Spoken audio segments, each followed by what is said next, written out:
began to prophesy, the downfall and destruction and the salvation that's coming to Israel, the elect, another week. But before we get started, once again, we're going to give all praises, glory, and honor unto Yahweh, Bahashem, Yahushua, double honors to our elders and apostles of Great Millstone, and shalom to the hopeful elect. And like I said, we're just out here another week to do the will of Yahweh Bahashem Yahushua and to prophesy, to speak his words, all right, to speak on, destruction that's coming and also salvation, all right. But, basically I wanted to go into the pestilence, the plagues and pestilence that's been going on, all right. There's been talks of a new E to the Ebola outbreak. Of course, you have the H virus as well. So these are different, plagues that the Lord is bringing upon America, which is known as Babylon the Great. Right. Matter of fact, start in Revelation, what's that? 11 to 8. This is you say on the blue there, right? Yeah. This is Revelation chapter 11,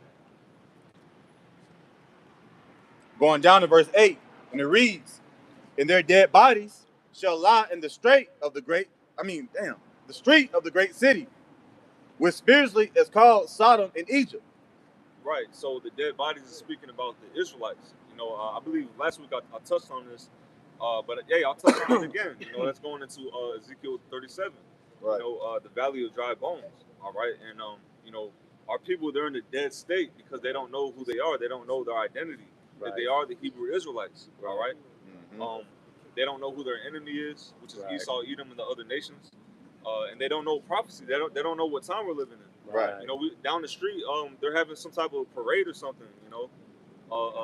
I don't know what it is. But they don't know what time they're in. Right. We're literally living in the midst of World War III. We're living in the midst of pestilence outbreaks. So hey, that's why the Lord sent us out here to warn the elect, Right. to come out of this world. Right. This world is getting ready to be destroyed, man. Right. Continuing on in verse 8, which is spiritually is called Sodom in Egypt, where also our Lord was crucified. So that great city is also spiritually known as Sodom in Egypt. All right, and the reason I bring that out is because what did the Lord do to Egypt, to the ancient Egyptians? He brought 10 plagues upon them. That's right. All right, he brought flies, frogs, fleas. I'm just naming the different plagues. Locusts, and the Lord has been doing that to America. He's been bringing plagues. All right. Right. But right now, I wanted to touch on these so-called viral outbreaks. You got something? Now, I just did a simple research, the 10 plagues in order in Egypt. So the first one, it said blood. The waters of the river, turned into blood in Egypt, killing the fish and creating a foul odor. Okay, not verse 2, but number 2, it says frogs. You know what I'm saying? Number 3, it says gnats or lice. It says flies, livestock pestilence, boils, hail, locusts, darkness, death of the firstborn.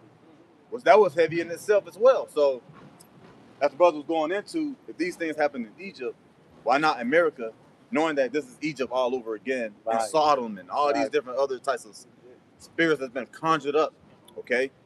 Yeah, man, the Lord's going to continue to hit this place with judgment.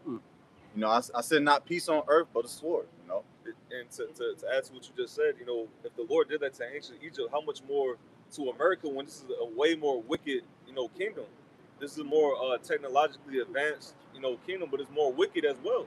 And also, I'm gonna let you get it, but this is gonna be the worst time in history as well. So you got it, bro. This is the book of Matthew 24 and 21. Red letter Lord Yahushua speaketh. For then shall be great tribulation, such as was not since the beginning of the world.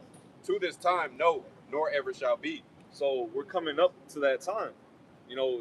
America is that kingdom where this is going to take place. There isn't going to be another kingdom after America, and then that happens, the worst time in history. No, this is where this is going to take place at. Right. This is where the final judgment is going to take place, America. All right, what's that final judgment? That nuclear destruction. All right, those nuclear missiles hitting this place and wiping it off the face of the earth. Read that one more time. This is Matthew 24 and 21. For then shall be great tribulation, such as was not since the beginning of the world to this time. Right. You know, you could tie that into Jeremiah 30 and 7, the time of Jacob's trouble. Right. Also, Daniel 12 and 1, you know, speaks on a time that the planet Earth has never seen. All right. And we're, like I mentioned, we're literally coming up into that time. We're basically in it. It's gonna get to the point, you know, the hour of temptation. You can't buy or sell without that device that they're gonna make mandatory. You know, that this whole Internet of Things. You know, you know, smart cities, 15-minute cities. They're setting these things up right now. All right. Pretty soon it's gonna be impossible. You know, to basically get to the city. Oh, matter of fact, get what you about to get? I was about to get Zephaniah. It goes into that. Okay, get that. Get what says a man shall desire. You already know what I'm talking about. You got it. This is Zephaniah, chapter 1, and verse 12. And it shall come to pass at that time that I will search Jerusalem with candles. Right. What is Jerusalem? That's it's a people before it's a place. That's talking about the Israelites. Wherever the Hebrew Israelites are, that's Jerusalem. All right. This is Jerusalem. This is a gathering of Israelites. Right. You know? So you got it. It says, and punish the men that are settled on their leaves. Right. And basically that's going into the men that are not doing their job as an Israelite. What's your job as an Israelite, man? Get that Rock it up. We're gonna get you so like we're gonna get what is the duty of an Israelite man. Right. You know? This is Ecclesiastes 12 and 13. Let us hear the conclusion of the whole matter. Fear the Most High and keep his commandments, for this is the whole duty of man. Right. Fear the Most High, which what is his name? Yahweh. What is his son's name? Yahweh Shai. You can't fear the Lord if you don't know his name. Right. And there's a lot of Israelite men, that's what it's talking about, settled on their leaves. There's a lot of Israelite that are not even teaching the names of the Lord. That are not stressing how important those names are. That's being settled on your leaves. You got it. Watch this in the NLT.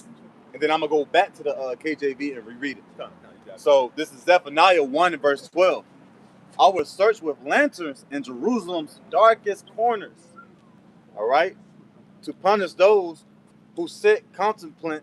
How you say who sit complacent in their sins. So they have some type of form of comfortability, thinking they can get away and do things in those darker, the darkest of the darkest of these certain corners, man. You can't hide from your Yahweh Shai Shad. It's gonna be revealed. Right. Look at Esau. He couldn't even hide from us. Right. He gave us a false image. Yep. He called us niggas, coons and spits. Yep. And here it is, a nigga trying to hide a thing or two from Yahweh Shai Shad. It's not gonna work. Right. Can I grab some of the land back off that? Oh yeah, come on. You got it. I want to say get that word for complacent. Complacent? Yeah. Con. So this is the word for complacent, right? Now, it's gonna give me settled in the KJV. Give me 1 second. Yeah, it's gonna give me settled for that word complacent, right? Give me 1 second.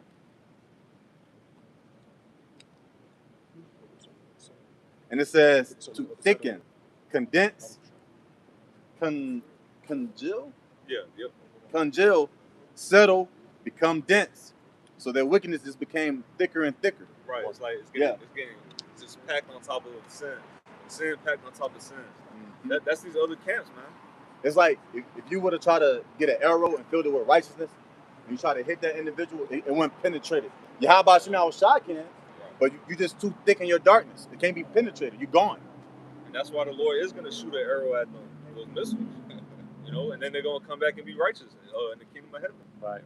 You know, you got it. Just to land back off the brother's point, this is John 12 and 35. I'm going to read it in the KJV, then the AMV. John 12 and 35. Then Yahweh Shai said unto them, Yet a little while is the light with you. Walk while ye have the light, lest darkness come upon you. For he that walketh in darkness knoweth not whither he goeth. Right. And what is that darkness that's being outside of the temple, outside of the truth? Yeah. Okay. The scripture says, you know, roughly paraphrasing, he that wanders out of the way of understanding remains in the congregation of the dead. That's right. When they bury dead people, that's darkness. Right. There's no light in the coffin. It's pure pitch black. They're under the soil. You know, that's these people in the world. You know, that they're dead bodies in darkness. They don't see where they're coming or going. You know, but what's that light though? Is that more? Yeah, I was gonna get in the AMP. You got it, bro. Yeah, I got you. John 12:35 in the AMP. It says so. Hold that baguette. Isaiah 60. John 12:35 in the AMP. So Yahushua said to them, "The light is among you only a little while longer. Walk while you have the light. Keep on living by it, so that darkness will not overtake you. He who walks in the darkness does not know where he is going. He is drifting aimlessly." Right, and that's why the light is very important. So to where you can see where you're going. You know, and we have that light. You know, through the spirit and power of Yahweh B'Shem Yahushua, we have that light. That's His truth. That's His wisdom and knowledge. You know, it tells you in the book of Psalms, that thy law is a lamp unto paraphrasing. Say it again. Until thy feet. Thy law is a lamp unto thy feet. The water. This truth, and the law goes beyond the 615 commandments. It's the scriptures. That's the law. You know, from Genesis to Revelation, that's all a part of the law. Right. You know, and that's a light unto us. You know, you got it. This is Isaiah chapter 60, verse 1, and I'm going to go down to verse 4. And it reads, "Arise, shine, for thy light is come." Right, arise, you know, stand up. You know, like they say, keep your chin up. You know, arise. You know, we have the truth now. We're not like these people in the world who don't know where they're going. Right. Who don't have any hope. Yeah. You know, they're just a YN. They're just a Hispanic. They're just this and that.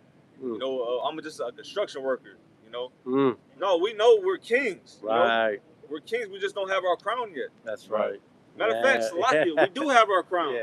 Let no man take it. But you get what I'm saying? We don't have our physical crown yet. Yeah. You know, we're fighting to actually have Yahushua place that physical crown on our head. But guess what? We do have the crown. You know, that's why He said, "Let no man take it." That's right. Arise, shine. And that lets you know the black community, the Black Lives Matter movement, and whatever else is out there, okay? It ain't got no shine to it. Right. Okay? It's not drafting in certain people who's willing to change their lives for the better. Not changing their lives for the black community and things of such, no. Changing your life for Yahweh B'Shem Yahushua. Right. That lets you know where the real shine or this real vibration or where this energy is really coming from. Yep. Okay? But continuing on, "For thy light is come, and the glory of the Lord is risen upon thee." Right, that's this truth. This truth is glorious.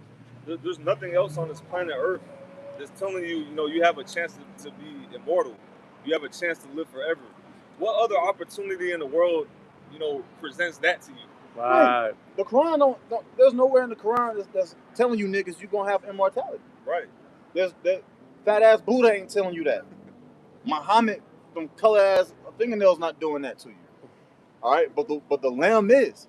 Right. Look, yeah. All them other religions, they tell you gotta die.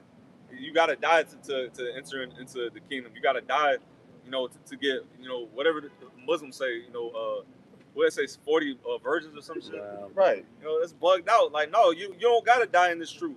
Right. Or you come back and get reincarnated as a butterfly or a fucking ant or a fly. Right. It's some weird shit. You know? No, the Lord, He told us, hey, even the dead is gonna be risen in this truth. So really, there is no dying, you know, when it comes to this belief system. You know, this is the truth. You got it. Khan, "For behold, the darkness shall cover the earth, and gross darkness the people." Right. That means these people, they don't know, you know, where they're coming or going. They don't have wisdom and knowledge. Mm-hmm. Which that's the only thing that's gonna make you stable in the darkest times to come. You know, and these people, they don't got it. That's why it says the whole world, you know, is in darkness. Mm-hmm. All right. Gross darkness. That means you know, a great amount of darkness. Right. You know.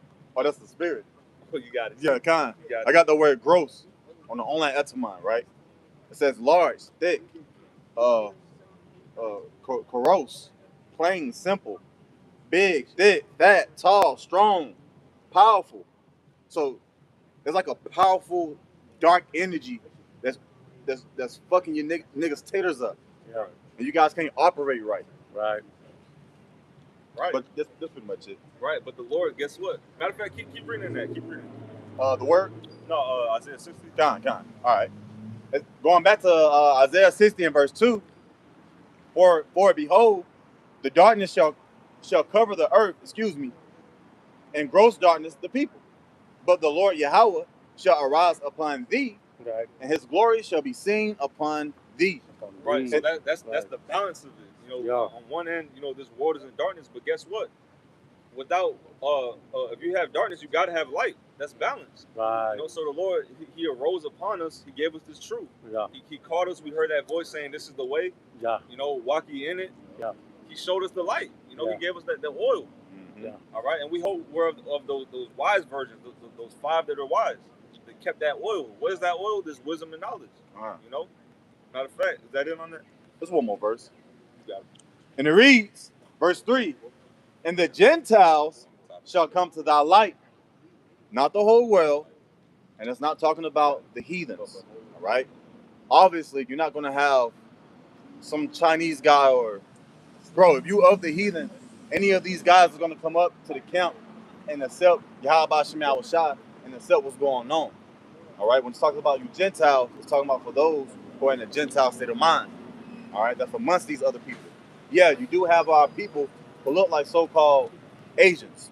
You do have people amongst us who look like black people or white people, whatever you are, Filipino, okay? If you're a Hebrew Israelite, this is for you. So going back to verse 3, and the Gentiles shall come to thy light, that's the importance of that light, okay? This is not an ordinary light. This is not an ordinary doctrine. This is something out the ordinary, all right? And it's causing a world-shaking event. It's changing our lives, man. Yahweh Shema Shah. It says, and the kings, it says, and kings to the brightness of thy rising. You know? And as we're rising in Yahweh Shema Shah, there's going to be more and more people who's out here lost, gone, in that great city, you know, spiritually dead. That's actually going to have the opportunity to wake up and believe, man. Right. But it's so few at the same time. Because people don't want to get right. They love that powerful dark energy. They love being a fucking gangster. They love being a thug. They love scheming. They love scams. They love being a fugitive. They love oppression. So this is what the Lord, our Heavenly Father, through Yahweh, you know, through the only begotten Son, is shaking us up from, man. That's all. Right. That was it on that? Yeah, that was it. Isaiah 60. Yeah, you know, just backing off what the brother said, the scriptures speak about how the apostles are sent last. Right. So this is the last roll call for righteousness to get right for you so-called Negroes, Latinos, and Native Americans. There's no other message after this. The prophets are the ambassadors of the Lord, and we have the message to, like the bro said, eternal life, you know, new bodies, all these things that Jake is so searching for. Right. And this is Hosea 6:5. It says, therefore have I hewed them by the prophets. I have slain them by the words of my mouth, and thy judgments are as the light that goeth forth. Right. Hey, this world is being hewn down just by words. Imagine that the whole world is being shooken up, like the brother made mention of, and hewn down, like you chopping down a tree. You know, this word has been slowly chopping down on this world, and it's getting to the point to where, you know, it's about to collapse. You know, that this big tree of wickedness is about to hit the ground and be uprooted. All right, and righteousness is going to be planted, you know, in this place. You know, this is Matthew 7:13.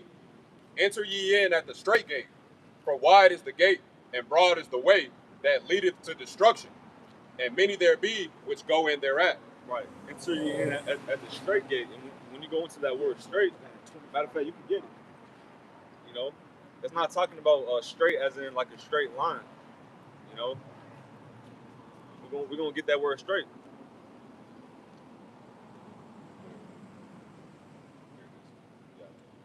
This is the word straight in the Greek. It's stenos. It says narrow, straight, from obstacles standing close about. Right. Like you got the Strait of Hormuz. You know, which, you know, they shut that down, and that's why these gas prices is going up. You know, but a straight, that's something where it's like it's wide at first, but it gets narrow. You know, that's the easiest way to explain it. That's the truth. You know, Right. in this world is wide. You know, you could do all kind of things. You know, you could worship, you know, all kind of gods and deities. You could do all kind of wickedness. You know, you could live all kind of so-called lifestyles. You could be a mo, all right. A man could be a woman could be a man. That's wide. You could do whatever you want. You know, Christianity, that's wide. You know, Christianity got like a billion. I don't even know the number, but they got a lot of members, millions. Denominations. Right. All the different denominations. You know, that's a wide path. But this truth, read that again. No, the word. Oh. This is the word straight again in the Greek. It says narrow, straight, from obstacles standing close about. And then not only is it narrow to where, you know, hold second Ezra 76 water, bro. Not only is this a narrow path to where you don't have much wiggle room, there's obstacles. You know, it's a lot of, you know, it's like an obstacle course. You know, you got to jump over shit. You got to like avoid shit. That's just true. Because one wrong move, you might trip and just fall off the path. Right. You know, get that real quick. Con, this second Ezra chapter 7 and verse 6. And it reads, there is also another thing. A city is built and set upon a broad field. Right, that's New Jerusalem, which is speaking on the elect, but also the kingdom of heaven. We're going into the kingdom of heaven. You got it. And is full of all good things. The entrance thereof is narrow. It is set in a dangerous place to fall. That's a straight gate. It's narrow. The entrance is narrow. It's not wide to where everyone could just walk in. Only a few people could make it through that entrance. You know? Continue on. Like as if there were a fire on the right hand and on the left a deep water. So it's danger on both sides, you know? That's just true. It's danger on all sides. You know, this is a dangerous path. You got it. Verse 8, and one only path between them both, even between the fire and the water. So small that there could but one man go there at once. Right. That's how small this path is. So how do you think the whole world is gonna be involved in this? No. This isn't for the world. That's why Yahweh Shai said, I pray not for the world, but for them which thou gavest me. Right. You know, because not many men is gonna make it through here. like you got 50 Cent many men. Not many men is gonna make it through that path. All right, only a few men, only one at a time, like it says. You know, you got it. Verse 9, if this city now were given unto a man for an inheritance, if he never shall pass the danger set before it, how shall he receive this inheritance? Right, that shows you this is a dangerous path. If you can't make it past that danger, how are you going to get that prize? How are you going to get that crown? You know, how are you going to get that new immortal body? You got to face that danger. And when I say you, I'm in that. I'm speaking to myself too. You know, we all have to face that danger. You know, we got to face ourselves, face our demons. You know, and then on top of that, we got to face the hour of temptation. You know, when they make that device mandatory, you know, you can't buy and sell no more. You know, you can't work. You know, you can't clock into work no more without that device. You know, that's the hour of temptation, and we all have to face it. We all got to face the dangers. You know, it speaks on that on Amos. You know, as if a man did flee from a lion, you know, a bear, and then a bear man. You know, so on and so forth. We got to face that danger. You know, this is a dangerous path. That's right. Okay. You know, we gotta make sure we're walking on eggshells. Make sure we're not offending. You know, make sure we're behaving ourselves wise. You know, you got it. Continuing on, 2 Ezra chapter 7 and verse 10 now, and it reads, and I said, it is so, Lord. Then said he unto me, even so also is Israel's portion, because for their sakes I made the world, and when Adam transgressed my statutes, then was decreed that now is done. Then were the entrances of this world made narrow, full of sorrow and travail. They are but few and evil, full of perils and very painful. There you go. It said it all. This path is full of perils, full of danger. You know, that's why do you think not many people can walk this path? If you can walk this path, you're special. All right? You know, Lord willing, we endure unto the end. You know, we're not ordinary men. We're special. Okay? We just got to keep going. Give diligence to make your calling and election sure. You know? Hey, for if you do these things, you shall never fall. If you constantly give diligence, you know, you're not going to fall off the path. You know, you're not going to fall into that fire. You're not going to fall into that water. You know? But that was all you got. Now it's going to get into it got a little bit more. Verse 13, right? It says, "For the entrances of the elder world were wide and short, and brought immortal fruit." And we're searching for immortality, so you got to go through what's narrow, okay? Through Yahweh B'Shem Shah. Right. Verse 14. If then they that live labor not to enter these straight and vain things, they can never receive those that are laid up for them. Right. Right. You gotta go through the foolishness of preaching. You know, because the world looks at what we're doing like it's a vain thing, but really this is really the way to go. How do we know? Because he said entering at the straight gate. That's how you know if this is truth or not. Is it difficult? If this was easy, you know, we could just do whatever we want. You know, we could come as we are. That's not the truth. Right. The truth has to be difficult. Yes. Right. You know, so if you're ever questioning yourself, you know, the demons of doubt messing with you, you know, it's the truth. Well, ask yourself this: is my life hard in this truth? And if the answer is yes, this is the truth. Right. Your life isn't supposed to be easy. Right. You know, that's a sure way of knowing if you're involved in the truth. Right. You know, this is a very difficult path. Okay. Right. That was in on it. Yeah, that was it. You got it, bro. And that made me think about Sirach, the 2nd chapter, where it says, "Prepare thy soul for temptation." Hold that.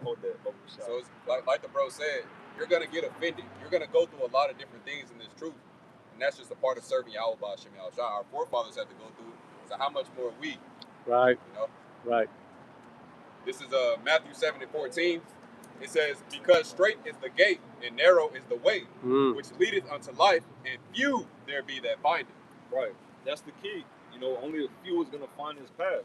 Only a few. That's right. There's a lot of people who know that they're Israelites. There's a lot of, you know, Jakes that know about the Israelites, but not many Jakes, you know, actually take that step to actually study, you know, go to a camp, you know, because that takes humility. You know, a lot of Jakes, they don't want to humble themselves. They don't want to give up whatever demons they're holding on to, whether it's smoking weed, whether it's you know, committing adultery, popping pills, whatever it is. A lot of Jakes, they don't want to give up on that. Right. You know, they don't want to give up on the opportunity, the so-called opportunities they got in this world. Right. You know. You're I can't be involved in that. No. Right. I'm trying to play football. I'm trying to be an athlete. You know, I'm trying to do this. I'm trying to do that. You know. Well, because you couldn't sacrifice that, you know, guess what? You're gonna be the sacrifice. Right. Yeah. You're gonna get burned in that altar. Yep. America is like the apostles always say, America is an altar. This place is about to be burnt up. You know, and the Lord's fattening that He's fattening the sacrifice. With all these wicked, you know, evildoers. Right. You know? That was it. This is Ecclesiasticus, or the book of Sirach, chapter 2 and verse 1. Prepare thy soul for temptation. We're gonna read down to 5 and down to 5. Go all the way through. Yeah, I'm gonna stop. Oh, okay. Select. Ecclesiasticus, chapter 2, of the book of Sirach, chapter 2 and verse 1, and it reads, "My son, if thou come to serve the Lord, prepare thy soul for temptation." Right, and that shows you, you know, really only the man is gonna come to serve the Lord. Now, of course, women will be saved. Don't get it twisted. There's women of the elect, but guess what? What we're doing right now is being servants of the Lord. That's for the men. That's why it says, "My son." Continue on. Verse 2, "Set thy heart aright and consistently endure. It make not haste in a time of trouble." Times of trouble are coming. It's true that it's full of times of trouble. Right. "Cleave unto him and depart not away, that thou mayest be increased as thou liest in." That means don't let go. Let no man take thy crown. You know, continue on. Verse 4, "Whatsoever is brought upon thee, take cheerfully, and be patient when thou art changed to a lower state." And that takes time. You know, that's not an easy thing to just take it cheerfully. That takes growth. That takes going through shit over and over and over again until you finally just accept it. You know, you got it. Verse 5, and it reads, "For gold is tried in the fire, and acceptable men in the furnace of adversity." Right. So only acceptable men are going to be tried like gold.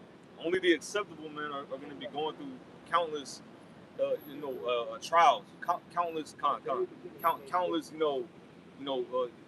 shit just messing with you. You know, shit just going wrong in your life. The men that are acceptable, they're going to be going through the shit. Right. Any more on that? One more. "Believe in him, and he will help thee. Order thy way aright, and trust in him." Trusting Yahweh Shem outside. Who did he ever despise that called upon him? Right. You know? So, Lola, this was edifying and comforting. I'm going to let the next brother Thank you. step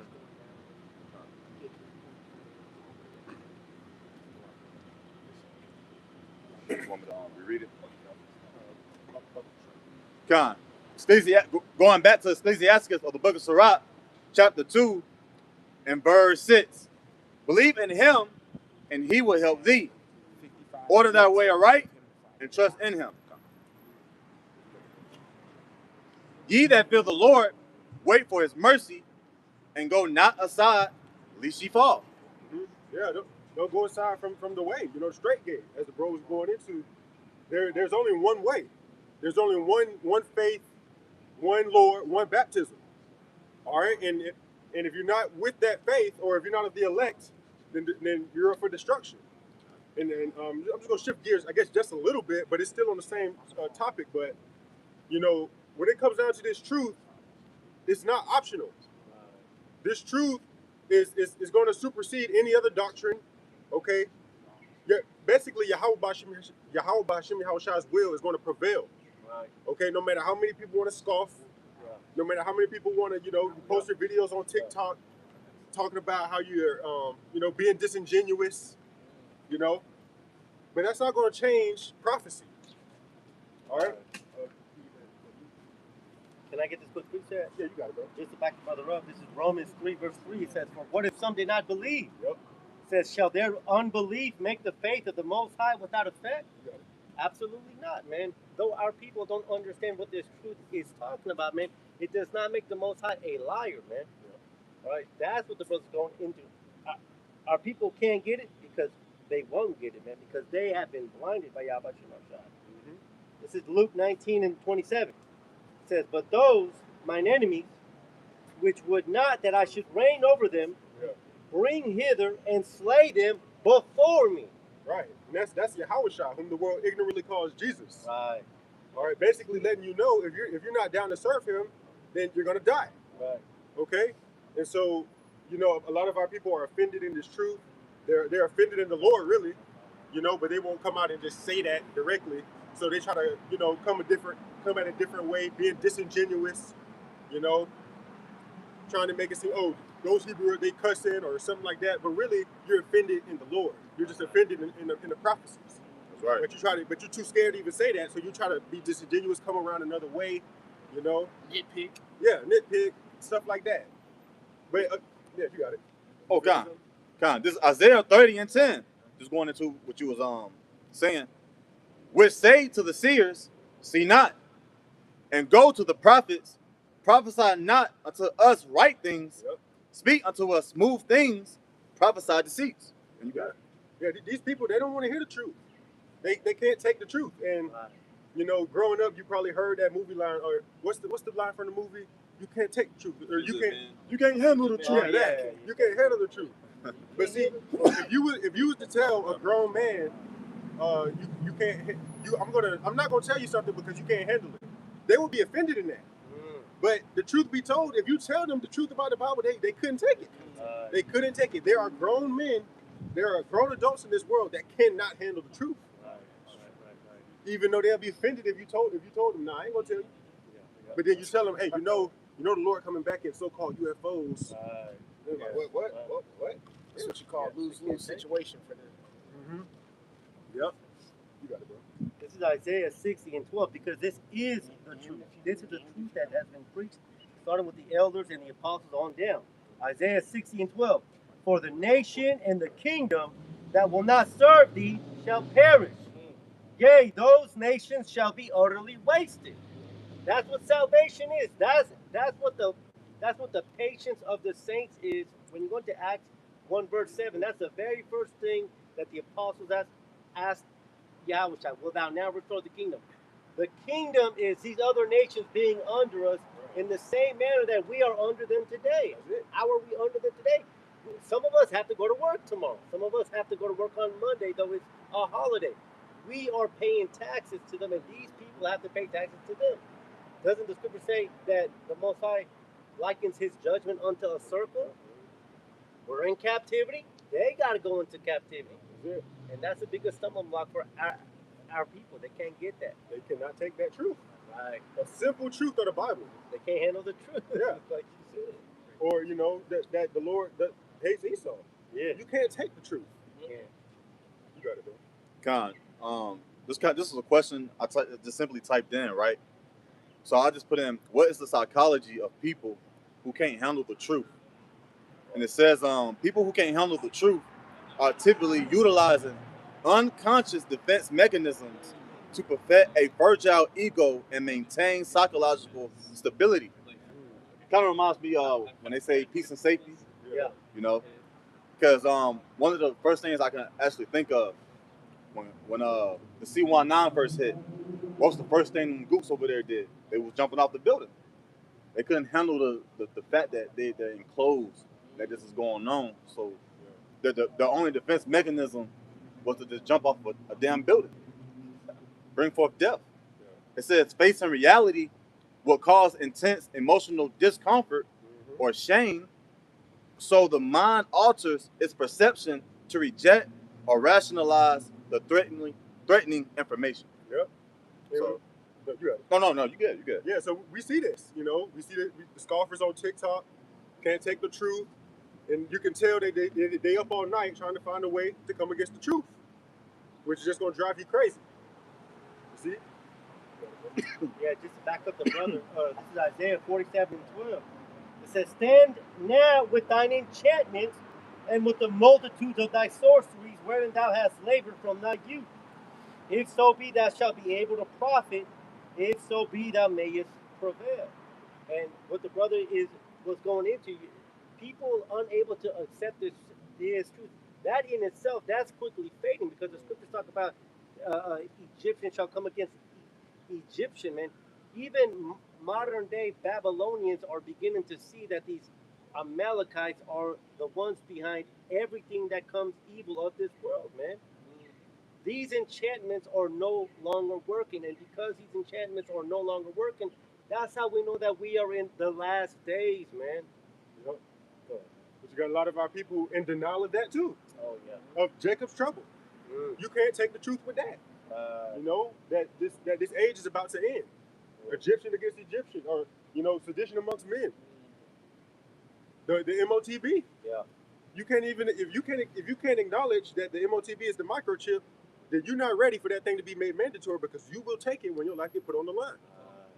If you can't acknowledge that now, if you can't clearly identify what it is now, so that you can take a firm stance on, that this is the chip and you're not gonna take it. Yeah. Appreciate it. This Jeremiah, since brothers is on it. Jeremiah 30:7, and it reads, "Alas, for that day is great, so that none is like it. It is even the time of Jacob's trouble, but he shall be saved out of it." Yep. Right. So we know in the end times it's going to be the worst it's ever been in all of human history. The bro Kobar was going into that. Daniel 12. Matthew 24. Right. Yeah. It's going to be the worst in all of human history, and that's a hard pill to swallow. But hey, if you're of the Lord's elect, there's no way to lose. Right. See? Yeah. Precept here. This is Ezekiel 12:22. It says, "Son of man, what is the proverb that they have in the land of Israel, saying, the days are prolonged and every vision faileth?" Yep. And this is our people. They ultimately don't believe. You see, and they're offended at the same time. But here, even if you don't believe in the prophecies, they're still going to hawk you down. They still believe in you. Right. and a lot of our people don't understand that. Yeah. These are the prophecies in the Bible. It's going to happen. Right. What, like, even if you're offended, Yeah. it's still going to happen. Right. Yep. There's more to that. No, that was it. But I have another one for you. But you got it, bro. I know we kind of touched up on it. This is Romans 3 and verse 3 again, and it reads, "For what if some did not believe? Yep. Shall their unbelief make the faith of the Most High without effect? No, because the thing is, the thing We're just is, preaching the Bible. we're warning the people and mentioning certain things that's going to happen according to biblical prophecy. So again, it don't matter if you don't believe. It don't matter if you got your own thing going, your own establishment. It don't matter. The prophecies of Yahweh Shem Shah will come for effect. That's it. Okay, because he's the creator. He's the orchestrator. This is the stage. Yeah. It just makes perfect sense. Mm-hmm. You know. Yep. But continuing on, it says, God forbid, yea, let God be true, but every man a liar. As it is written, that thou mightest be justified in thy sayings, and mightest overcome when thou art judged. But if our righteousness commend the righteousness of God, what shall we say? Is the Most High unrighteous, who taketh vengeance? I speak as a man. So it don't matter what you got going on. It don't matter if you're the best scholar at your school, valedictorian, had straight A's. You went to this business, that business, you're doing trade. It don't matter. The prophecies of the Lord is here. It's playing in full effect, and it's going to run over what everybody got going on. Because there's a transitioning happening, and it's going to happen. Okay? But, you got it. Yeah, America's going to be destroyed, whether you like it or not. That's right. That's a prophecy in the Bible by thermonuclear missiles. That's going to happen, man. The MOTB. It's going to be made mandatory. See? Or what else? Or a lot of our people, they try to go back and forth about interpretation. Oh, that Romans 9:13 don't mean God hate Esau. Okay. Okay. Well, we gonna see. We gonna see what happens. Right. How about that? We gonna see what happens. Well, the scriptures say, you pray to your God and we pray to our God, and then let's see what happens. Right. Yeah. What did the so-called blacks pray during the transatlantic slave trade? They prayed to white Jesus, but it was that same white man that was in them with the whip. How did that work out for you? But yet our people refuse to consider, man. See, the truth is going out, man. The scriptures talk about in Isaiah the 30th chapter, thine eyes shall see thy teachers, man. The teachers is out here today, starting with the elders and the apostles. But our people would rather walk by, go to some stupid ass function when salvation, eternal life is being preached here, man. But our people would rather hear this truth from a white man. Our people don't, the scriptures talk about a prophet is without honor in his own town, man. Our people don't want to hear us. Why? Because we got a different shade of brown. To the contrary, you should be able and willing to listen to the prophets because they look just like you. But our people would rather listen to a so-called white man come up on, HBTV or Christian broadcasting CBN, man. Our people would rather try to listen to a so-called white man that stole all your land, stole all of your riches, but he's trying to relate to you. Make that make sense, man. That Joel Osteen, yeah. Just be happy. And they love that white Jesus too. And I've been I would say for my past 2 or 3 jobs, I've seen those little, anybody see those little white Jesus figures that people like to keep at desks? Them things be everywhere. But Jakes be having them. I'm like, what the hell? They got them at the bank. Little Legos. Yeah, they look like little Lego pieces with white Jesus. And Jake be having them too. Like, what's wrong with you? And they insist on calling on Jesus, even though we can show you clearly. Right.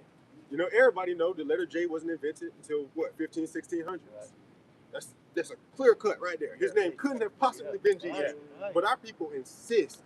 They insist. They gonna play stupid. Oh, well, it says Jesus. I'm gonna just say Jesus. Okay. Okay.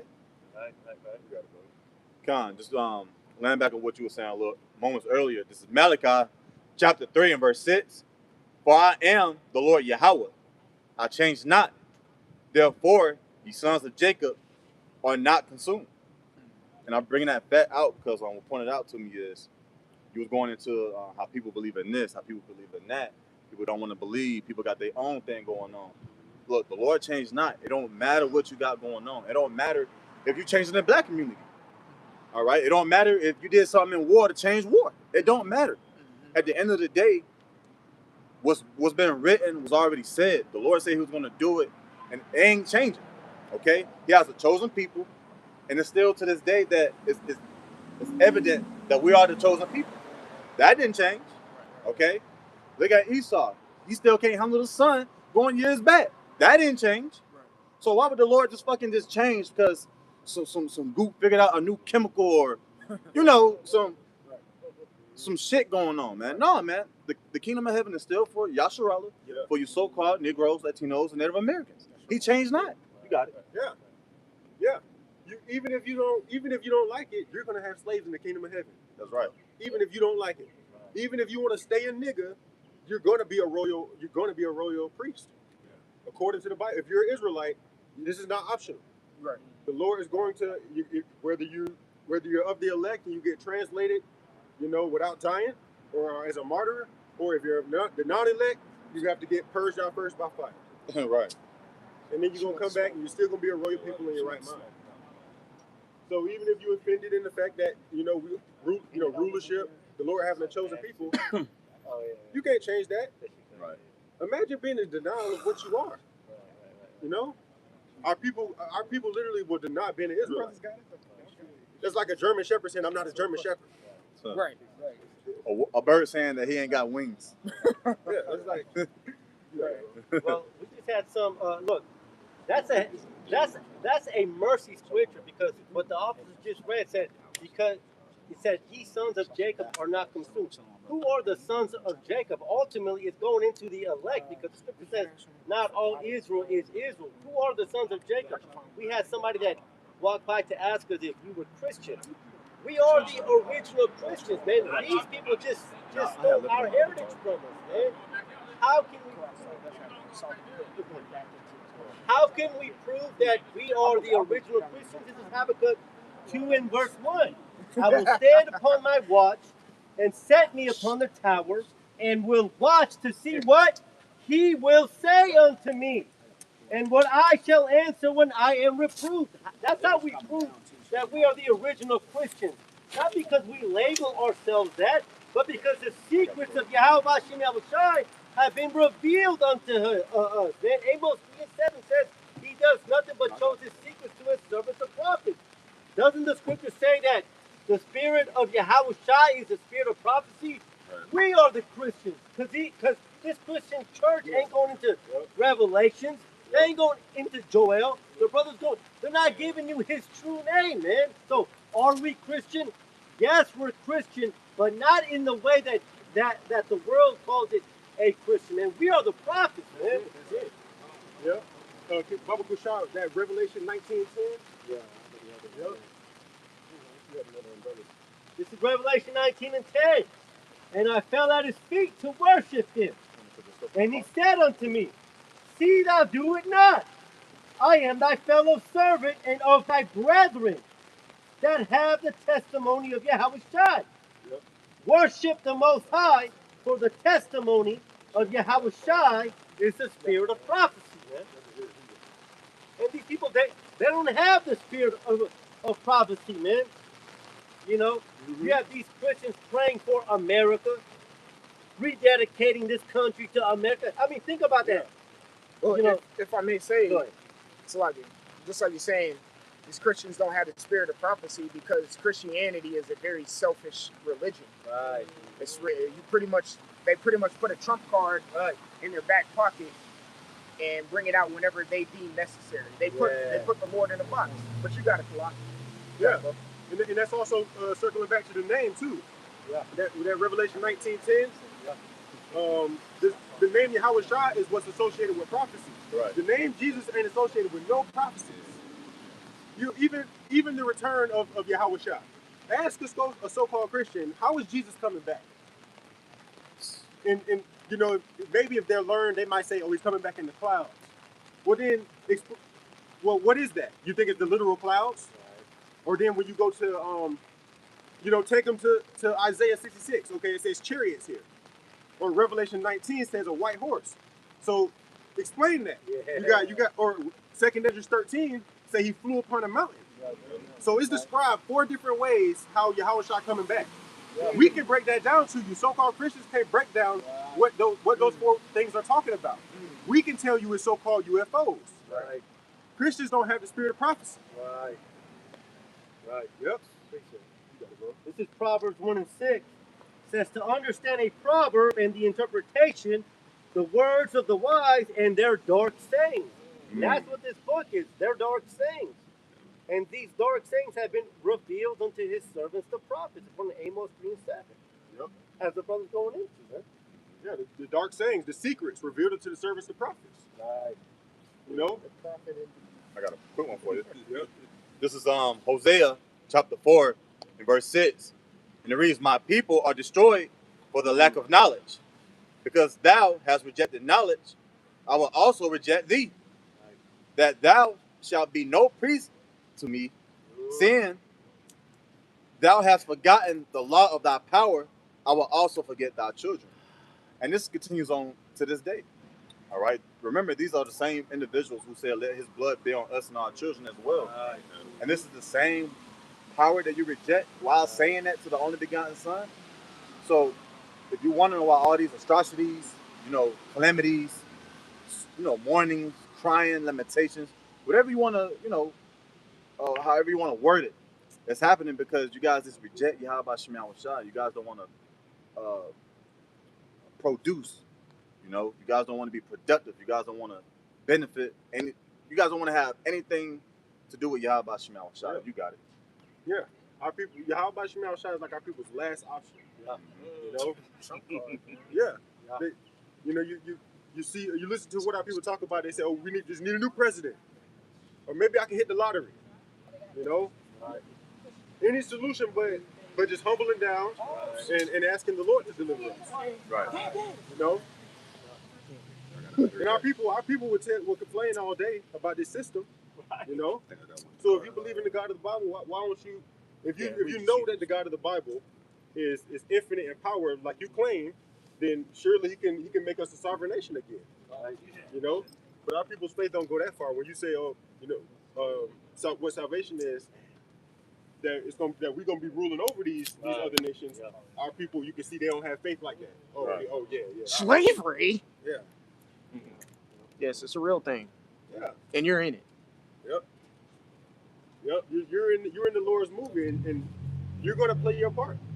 And prophecy gonna hawk you down, whether you want to acknowledge it or not. This is a quick precept just to add on to what the brother's going into. This is Matthew 27 and 17, because Ecclesiastes 1 verse 9 says that there's nothing new under the sun. It's the same thing happening. Matthew 27 and 17. Therefore, when they were gathered together, Pilate said unto them, whom will ye that I release unto you? Barabbas or Yahushua, which is called Hamashiach? And our people continue to choose the murderer. And who is the murderer is Esau Edom, man. Because what are we doing? We are releasing the truth, man. Our people have been gathered to Babylon, to the land of the north, and the spirit is flowing. But what would our people do? Our people would rather choose the murderer, man. And because you choose the murderer, they'll hands on the head. Yeah. Wicked shall not go unpunished. There you go. Our people are the wicked. Man. But you see, our people chose Barabbas. Just like you brought out. Again. So our people, they rather be here in America. Yeah. They rather just stay here forever. Yeah. We tell them that the kingdom of heaven is a rulership for us over these nations. But our people won't even think to pray, like to ask the Lord, can you bring this to come to pass? If you really believed. Right. But our people insist on, their mind is set on America. They want this place to get better. It's that Stockholm syndrome we talked about last week. Our people are very sick in the head that they want to stay in this wicked ass place. Yeah. They can't see nothing past America Babylon. You just mentioned, you talk about the kingdom of heaven and how we can we're gonna be in rulership and so forth. They don't want rulership. They like to be nigga slaves out here. Yep. Like, what's wrong with you? Right. I mean, damn, you don't want to be a king, you know, a princess and so forth. No, you want to be this. You want to be a black person, a Hispanic person. Right. Hey, but, hey, they're in their law. Yeah. It's their law. Mm-hmm. Yeah. You know, our people rather have these fill-out celebrities than the prophets. Right. You know? If I can add, well, what the brother's saying, that's why the scripture says, the ox knoweth his master, but Israel does not consider, man. Here the truth is going out, man. We're telling our people that they are kings and priests, you know, a peculiar people, man. Oh, shit. And I mean, even in this world, man, you know, people can see that the so-called, you know, starting with Judah sets the tone. They are that peculiar people, man. They are the salt of the earth, and the northern kingdom follows it. But our people would rather follow the murderer, man. Yep. Still going after the narrative of this world. Right. And see, even our people, they'll acknowledge that we're superior. They'll acknowledge that, like, oh yeah, we're definitely a chosen people. Right. But they don't want to acknowledge, no, that you're the Israelite of the Bible. Right. Yeah. They'll say we're chosen, and yeah, we're, you know, but you can't, you know, we're the Israelites of the Bible. All these different, you see, sometimes they'll shift towards Egyptology or something, or, you know, anything but the God of the Bible. Anything but the God of the Bible, man. But that's been an ongoing narrative with the majority of Israel, stiff-necked people. You know. Yeah. I got something for you, bro. I got something for you. This is Jeremiah 2:13. For my people have committed two evils. They have forsaken me, the fountain of living waters, and hewed them out cisterns, broken cisterns that can hold no water. Yep. So, like the brother said, you know, our people, they'll sway to Egyptology, or they'll sway here, they'll sway to these different ideologies, but they're not proclaiming that you're an Israelite. Right. You're not proclaiming the name of the Lord. All these different philosophies and ideas, they're broken cisterns. It's a crack somewhere and you leaking somewhere. Right. Yahweh Shemi Al-Shah is the fountain of living waters. And this is why it speaks about, Kabar said, Ezekiel 37 earlier, the dry bones. Jake is still dry because they have no water. The Lord is the water. The word is the water. Wisdom is water. Right. You mind reading verse 14 for the brother too? It goes on what y'all brothers talking about. Continuing on, Jeremiah 2:14. Is Israel a servant? Is he a homeborn slave? Why is he spoiled? Yep. You know, our people, they insist on rebelling. They insist on rebelling against the Heavenly Father, His own begotten Son. And especially once they know, it seems like they double down too. You know? Yeah. I'm gonna celebrate Christmas harder now that I know I shouldn't. It's pride. Yeah. It's pride. Mm-hmm. Or I'm gonna like go hard on this pork now that I know I shouldn't. You know? Yeah. But that's the Ezekiel too. You know their foreheads. Mm-hmm. You know. Yep. They just like flint, bro. Yep. I had this here and you got. No, Salai, pull your have a brother read your precept. Bible Kushak, you reread that verse 13. Yeah, he can read that first. This is Jeremiah 2:13. For my people have committed two evils. They have forsaken me, the fountain of living waters, and hewed them out cisterns, broken cisterns that can hold no water. Yeah, going after going after these other ideologies and philosophies, you know. And a lot of our people, they don't see the importance. They don't see the importance on, you know, the straight gate. Yeah. They don't see the importance in the true name. That's part of the straight gate, you know. They don't see the importance, especially with that name. You know, it comes with two different spirits, two different doctrines, you know. So. Yeah, this is Matthew 12:30.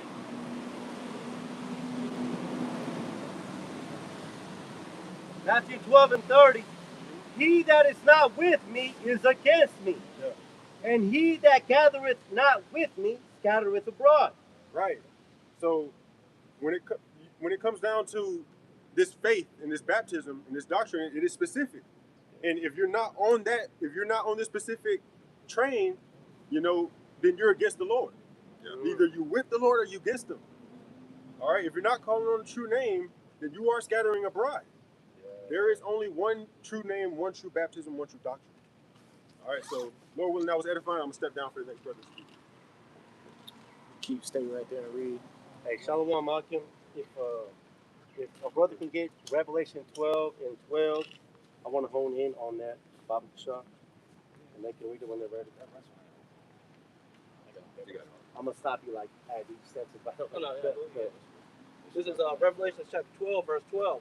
Therefore rejoice, ye heavens, and ye that dwell in them. Woe to the inhabitants of the earth and the sea, for the devil is come down unto you, having great wrath, because he knoweth that he hath but a short time. That's right. Hey, that's what we're out here to tell you. Just to continue on as the brothers have been going into, man. Babylon is fallen, man. This place that we were brought here through slavery, this place that we built up, and we continue to build this place up. You can drive down North Atlanta Drive. You see a so-called Hispanic, cutting a so-called white man's grass, man. We are still continuing to build up the place of our captivity, man. And so the scripture says, rejoice. Why are we to rejoice? Because this place is fallen, man. And we, so why do Yahweh Shai for giving us this understanding? Because we understand that this place has to fall. And so what are we doing while this place is falling? Well, what's the world doing?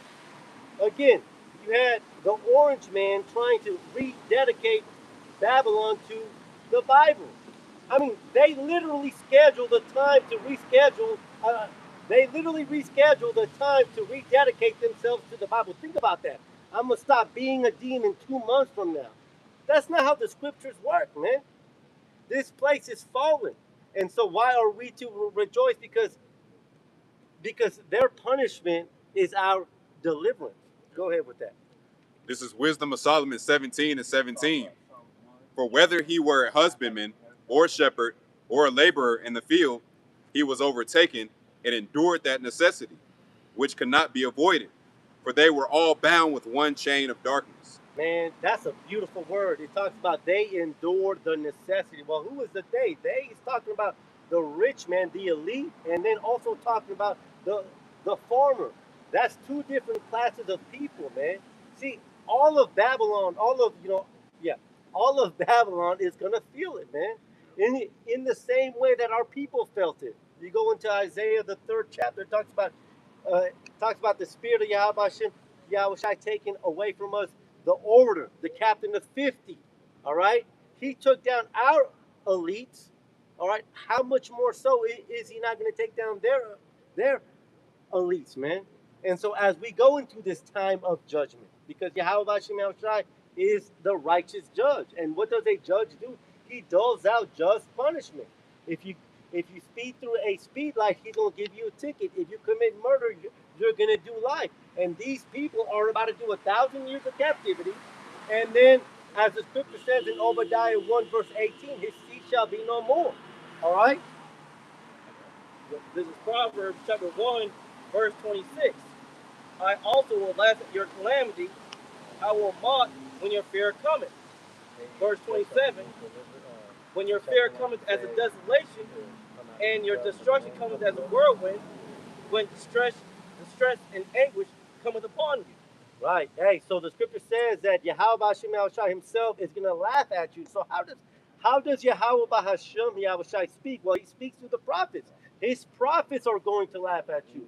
In the same way that the so-called white man laughed at the so-called blacks, laughed at the so-called Hispanics, in the same way that the so-called white man voted for this orange man to break families apart, to deport a 5-year-old kid to another country without his parents, and they agreed and said, "This is what I voted for." Hey, this is what we were raised into, man. We didn't have to vote for this, man. Hey, so why do Yahweh Shai, man, that he woke us up unto this truth, man? Because there's a deliverance coming in the same time that there's a judgment coming. See, the Christian church won't talk to you about the second Passover. What is the second Passover? Well, what was the first Passover? The first Passover was the angel of Yahweh passing through Egypt and slaughtering the firstborn. Who is the firstborn child? The firstborn is Esau Edom, the so-called white man. See, that's what we're here to hone into. That's what our forefathers have been looking into. I mentioned it earlier in Acts 1 verse 6, man. Will thou now restore the kingdom? What is kingdomship? Kingdomship is rulership, man. There's a second Passover coming, and our people are not aware of it. Go ahead with that. I got a precept for you. Yeah. Okay. This is Revelation 11 and 12. It says, "And they heard a great voice from heaven, saying unto them, Come up hither. And they ascended up to heaven in a cloud, and their enemies beheld them." Oh, beautiful. And the next verse, it says, "And that same hour was there a great earthquake, Right. and the 10th part of the city fell. And in the earthquake were slain men of 7,000, and the remnant were affrighted and gave glory to the Most High of heaven." So like the brother said, the deliverance, it also comes with destruction. Right. The Heavenly Father is balanced. Yeah. So Yahweh Ba'Shem Yahushai woke us up. You know, Lord willing, we are those elect spirits that get that first round draft pick, that get to get in the cheering. And that's what this gospel comes with. We're not just out here preaching to look deep, to look cool, okay, where we don't have nothing else to do. We're mad at the white man. No, that's not what this is about. You know? Right. Well, again, going back to that second Passover, man. When that first Passover happened, you know, our people had to put the blood of Yahushua on their doorposts. And that's what we're doing here, man. You know, Ezekiel 9 verse 4, you know, talks about they that sigh and cry, man. That's us putting the blood on the doorpost again, man. And that doorpost covers our family, if they also be of that number, right? Okay? But again, our people refuse to listen to this because what has Christianity taught us? Christianity has taught us that everybody can be saved. Yeah. You know, as the brother was going into the straight gate. How come you never heard about the straight gate when you were in Christianity for 10, 15 years? Because why? Because these Christian pastors continue to stay within probably the same 5 to 6 chapters. If my people will turn away and call upon, but yet America is not called by his name. How was the name put on us? You go into Numbers, Yah, Baraka, Yahweh, Waisha, that's when the name was put on us, man. And the name was put on Israel, the so-called blacks, natives, and Hispanics, man. Go ahead with that. This is Micah chapter 2, verse 10. Arise ye and depart, for this is not your rest. Because it is polluted, it shall destroy you, even with a sore destruction. This place is not our rest, man. As we see this place fall, you know, through its national debt, as we see this place fall, you know, on the world stage, man. You know, Iran should have been a simple takeover according to the Edomites, but yet look at what's happened. They are at a standstill, man. America is becoming weak. Doesn't the scripture say that? Isn't that prophecy in Isaiah the 14th chapter? Has thou now become weak as we are? America has become weak. I thought this was supposed to be the superpower. Why can't you take out a couple of, you know, cave dwellers per se? Why? Because you've been made weak, man. All right, and as the brother just read, it said, "Flee, because this is not your rest."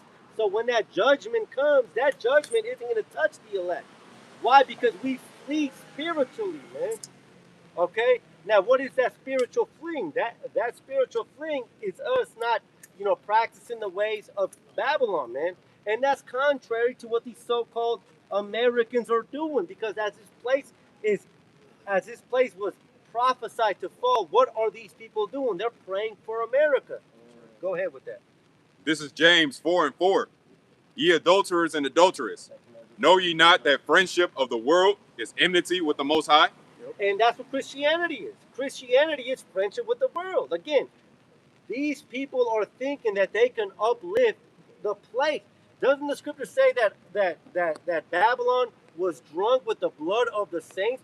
You want to try to save this place? Again, our people are consistently, man, not only are they choosing Barabbas, but they're praying for Barabbas, man. Please protect this murderer that enslaved my grandparents, that stole our land, that is, you know, throwing ticks from airplanes to, you know, cause you to not be able to eat red meat, that is spraying these guys, man. Hey, enmity, love of this world is enmity against the Most High, man, and that's what these people have. And that's something that the Christian church won't teach you. This place has to fall.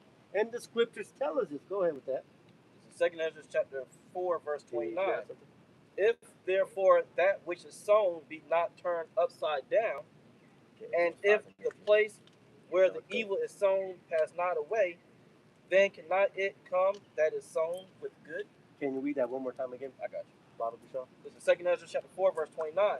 If therefore that which is sown be not turned upside down, and if the place where the evil is sown pass not away, then cannot it come that is sown with good? Yeah. Look, Yahweh gave many parables when it came to farming. And one thing about farming, before you lay down new seeds, you have to till that land. You have to till deep. You have to take up those old roots. Why? Because certain plants can't grow with other stuff.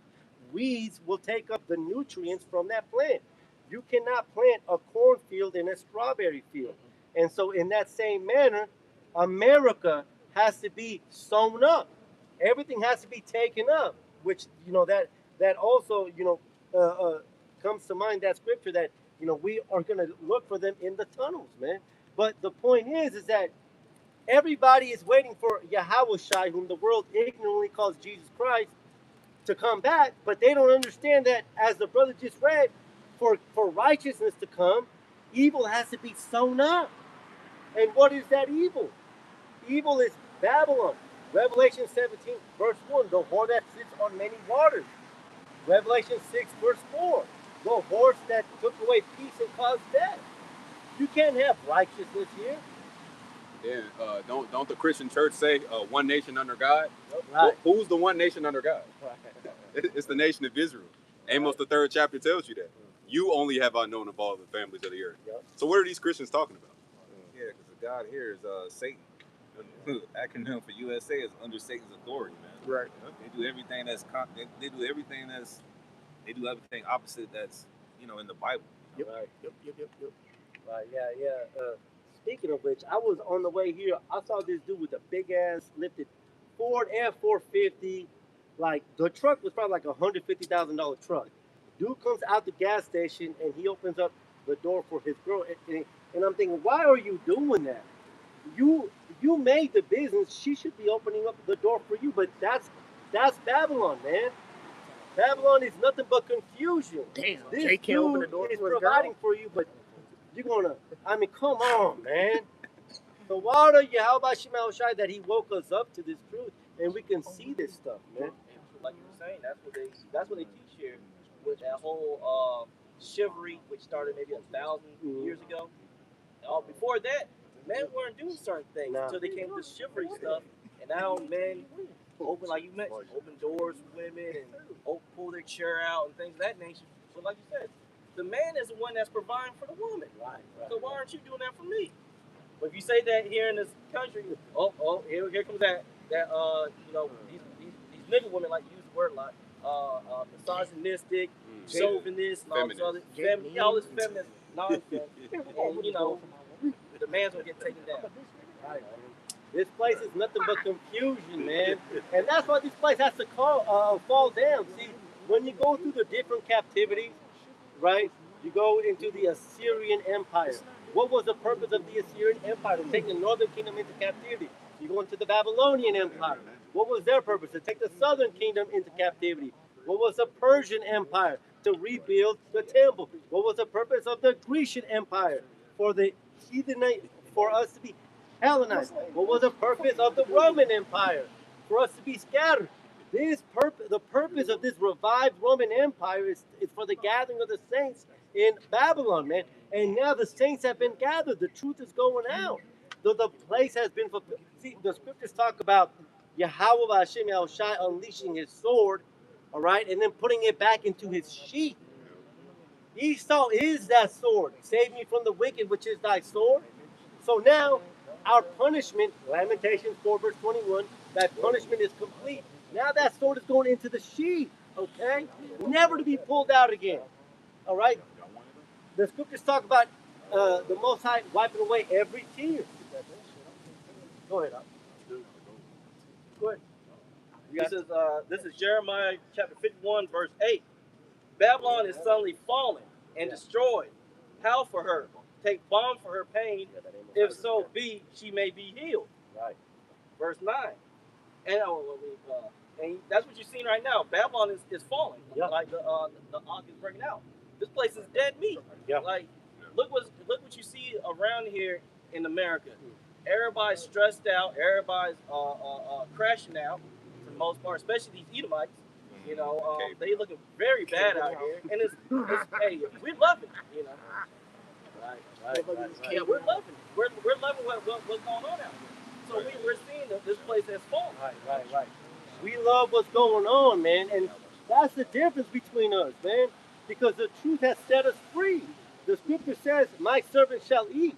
You know, somebody can be watching the stream and say, "What do you mean you love this place falling down? You live in it too." Yeah, we do live in it too, but we're okay with the place. Doesn't the scripture say the captive, yeah, hasten it the day? That's what we're doing, man. Why? Because we know that when this place finally falls, we know that Yahweh Shemel Shah is going to feed us, man. And we have the scriptures to show us, you know, doesn't the scripture say these things are written aforetime for thy learning? We have the story of Elijah being fed by the ravens, right? That's our hope, okay?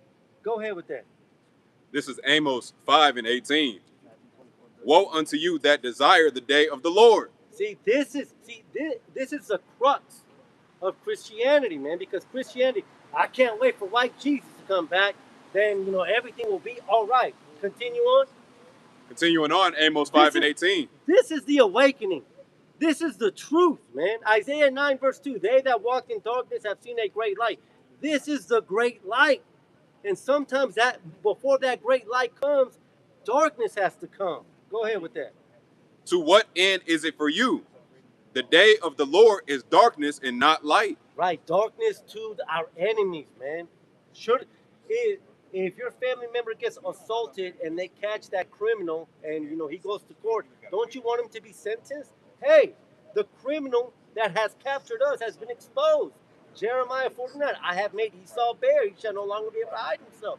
This bastard tried to hide himself through changing his name, right, through changing his identity, but now he's been captured, okay? And we're calling him out, okay? But our people, I don't know, man, you have these off camps that, you know, will tell you that they, Hassad, you know, we believe in the MOTV, but at the same time, everybody can be saved. That's off, man. No, man. That's why the elder apostle Tahar goes into, let your eye be single. And what does that go into? Having the 100% truth. Understanding that these other nations have to go into captivity. The scriptures say Moab shall be my watchspot. They got to go into captivity too. Yeah. It makes me think about through the spirit, you know, in the proverbial courtroom, you have the two witnesses, which is the southern kingdom and the northern kingdom. But then you also got the third witness, which are these Edomites. They're crashing out and they're seeing that something's not right. So Esau Edom, like the brother said, he's being made bare. You know, the Lord is about to avenge us on our enemies, and this is what we're preaching about. Yeah, that's just the transition according to Deuteronomy 30:7, because they entering the low level form of Deuteronomy 30:7. Their woman is head over heels over the so-called Black, Hispanic, and Native American man. They're starting to turn against their man. All right, these Edomites realize that, hey, they're two-time losers. They're slaves in their own kingdom that was guaranteed to them. So they go into the beginning stages of Deuteronomy 30:7. Hey, that's right on. And these people have to feel it, man. Again, I brought it up earlier. The scriptures talk about the Most High likens his judgment unto a circle. We had to feel it. These people want to preach to us, talk about put yourself up by your bootstraps, work harder, just like me. Hey, we had to go through this chastising, man. Now they have to go through it. Yeah, because that would make the Most High an unbalanced power according to Proverbs 11. Yeah. You can't just have his chosen people just go through slavery without the ones that put them in slavery not go through slavery. Yep. It's righteous recompense. Right. They got to suffer. This is Matthew chapter 24, verse 30. And then shall appear the sign of the Son of Man in heaven. And then shall all the tribes of the earth mourn. And they shall see the Son of Man coming in the clouds of heaven with power and great glory. This is the returning of Yahweh Shai. See, this is a false truth that Christianity had given us and still gives our people today. Why Jesus is going to come back in a cloud, a horse, a mountain? Which one is it? Again, they're dark sayings, and the prophets are here to break it down. But the scripture says that all of the tribes of the earth are going to mourn. Why is that? Because, as the scriptures say, these people are going to say our fathers have inherited lies. Why? Because Yahweh Shai is coming back as a so-called black man, and he's coming back in a so-called UFO, so big of a UFO that people are going to be scared about. Matter of fact, I bring this up every time we pull the scripture, but when you go into that word power, that word in the Greek is dynamus, which means inherent power. What does inherent power mean? It means that when you see something, it's so big and strong that you can just understand. That shit's got power. That's Salakia. That has power. That's how Yahweh Shai is coming back, man. And these people are gonna wail because it's so far beyond what we have been told. Yeah, the word dynamis also goes into the ability to perform miracles. And Yahweh Shai said in John 14 and 12, the works that he did, that Lord willing, we will do greater. Yep. See, there is a judgment, and again, I don't mean to sound like a broken record, but there's a judgment coming to this place. Everybody has felt judgment besides one people, and the scriptures prophesy that. Go ahead with that. This is the book of Isaiah 47 and 1. Come down and sit in the dust, O virgin daughter of Babylon. Sit on the ground. There is no throne, O daughter of the Chaldeans. For thou shalt no more be called tender and delicate. Come and sit in the dust, thy virgin daughter. Everybody has felt it. Canada has felt it. Mexico has felt it. Cuba is definitely feeling it. Colombia right now, the brother posted it in the chat. There's uprising of the people. What's actually Bolivia? Bolivia, the water. Everybody, every country has felt pain. Besides what? Mhm. Besides America. That's why it's called the virgin daughter. Even in Ezekiel, the 38th chapter, talks about, I will go to them that are at rest. America is at rest. They have never been invaded, man. And the scriptures say, sit in the dust. Now, what is the dust? It's a low place. Because Obadiah says, though thy make thy home in the stars in a high place, thou shalt be brought down into the dust. Man. Well, the dust actually goes into confusion. When you read, I think it's that Jeremiah 51 and 1, if I'm not mistaken, that dust represents confusion. The water. These people have to be touched, man. These people have to be touched. And we can see this devil is beginning to amp up his attacks on the Israelites. Why? Again, the scripture says because he knows that he has but a short time. They're trying to pull this thing. They're trying to pull their last operation off. Why? Because nobody's buying these psyops anymore. We just had the most expensive primary, in the nation in Kentucky. They took Thomas Massey off the seat.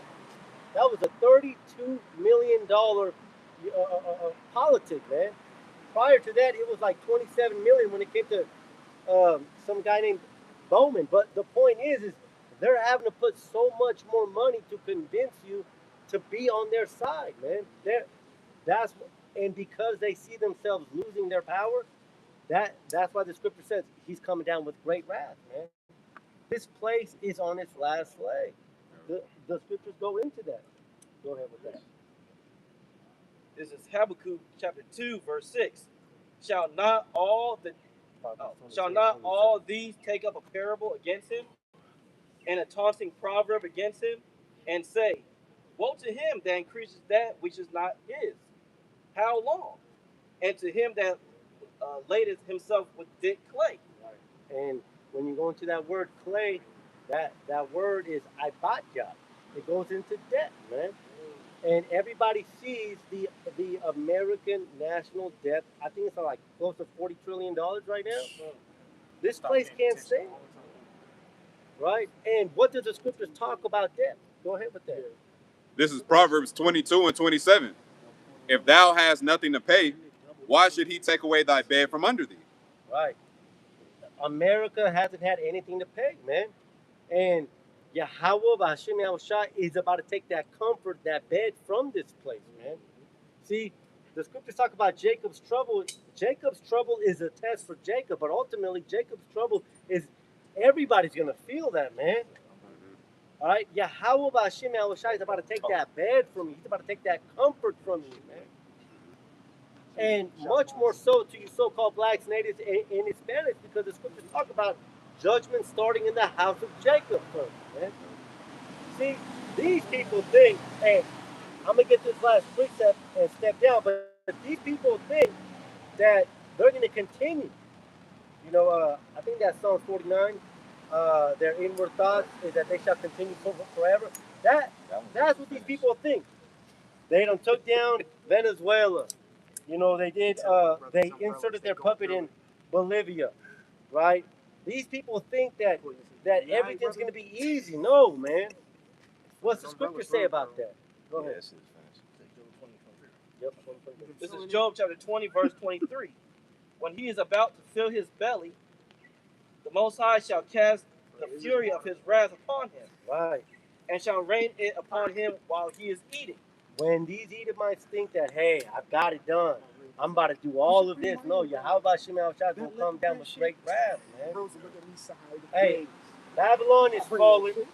The only thing for our people to do is to spiritually flee, humble down, and call upon Yahweh Shema Shah, and pray that we be delivered from this place. So until the next one, I'm gonna let the next brother burn. So long.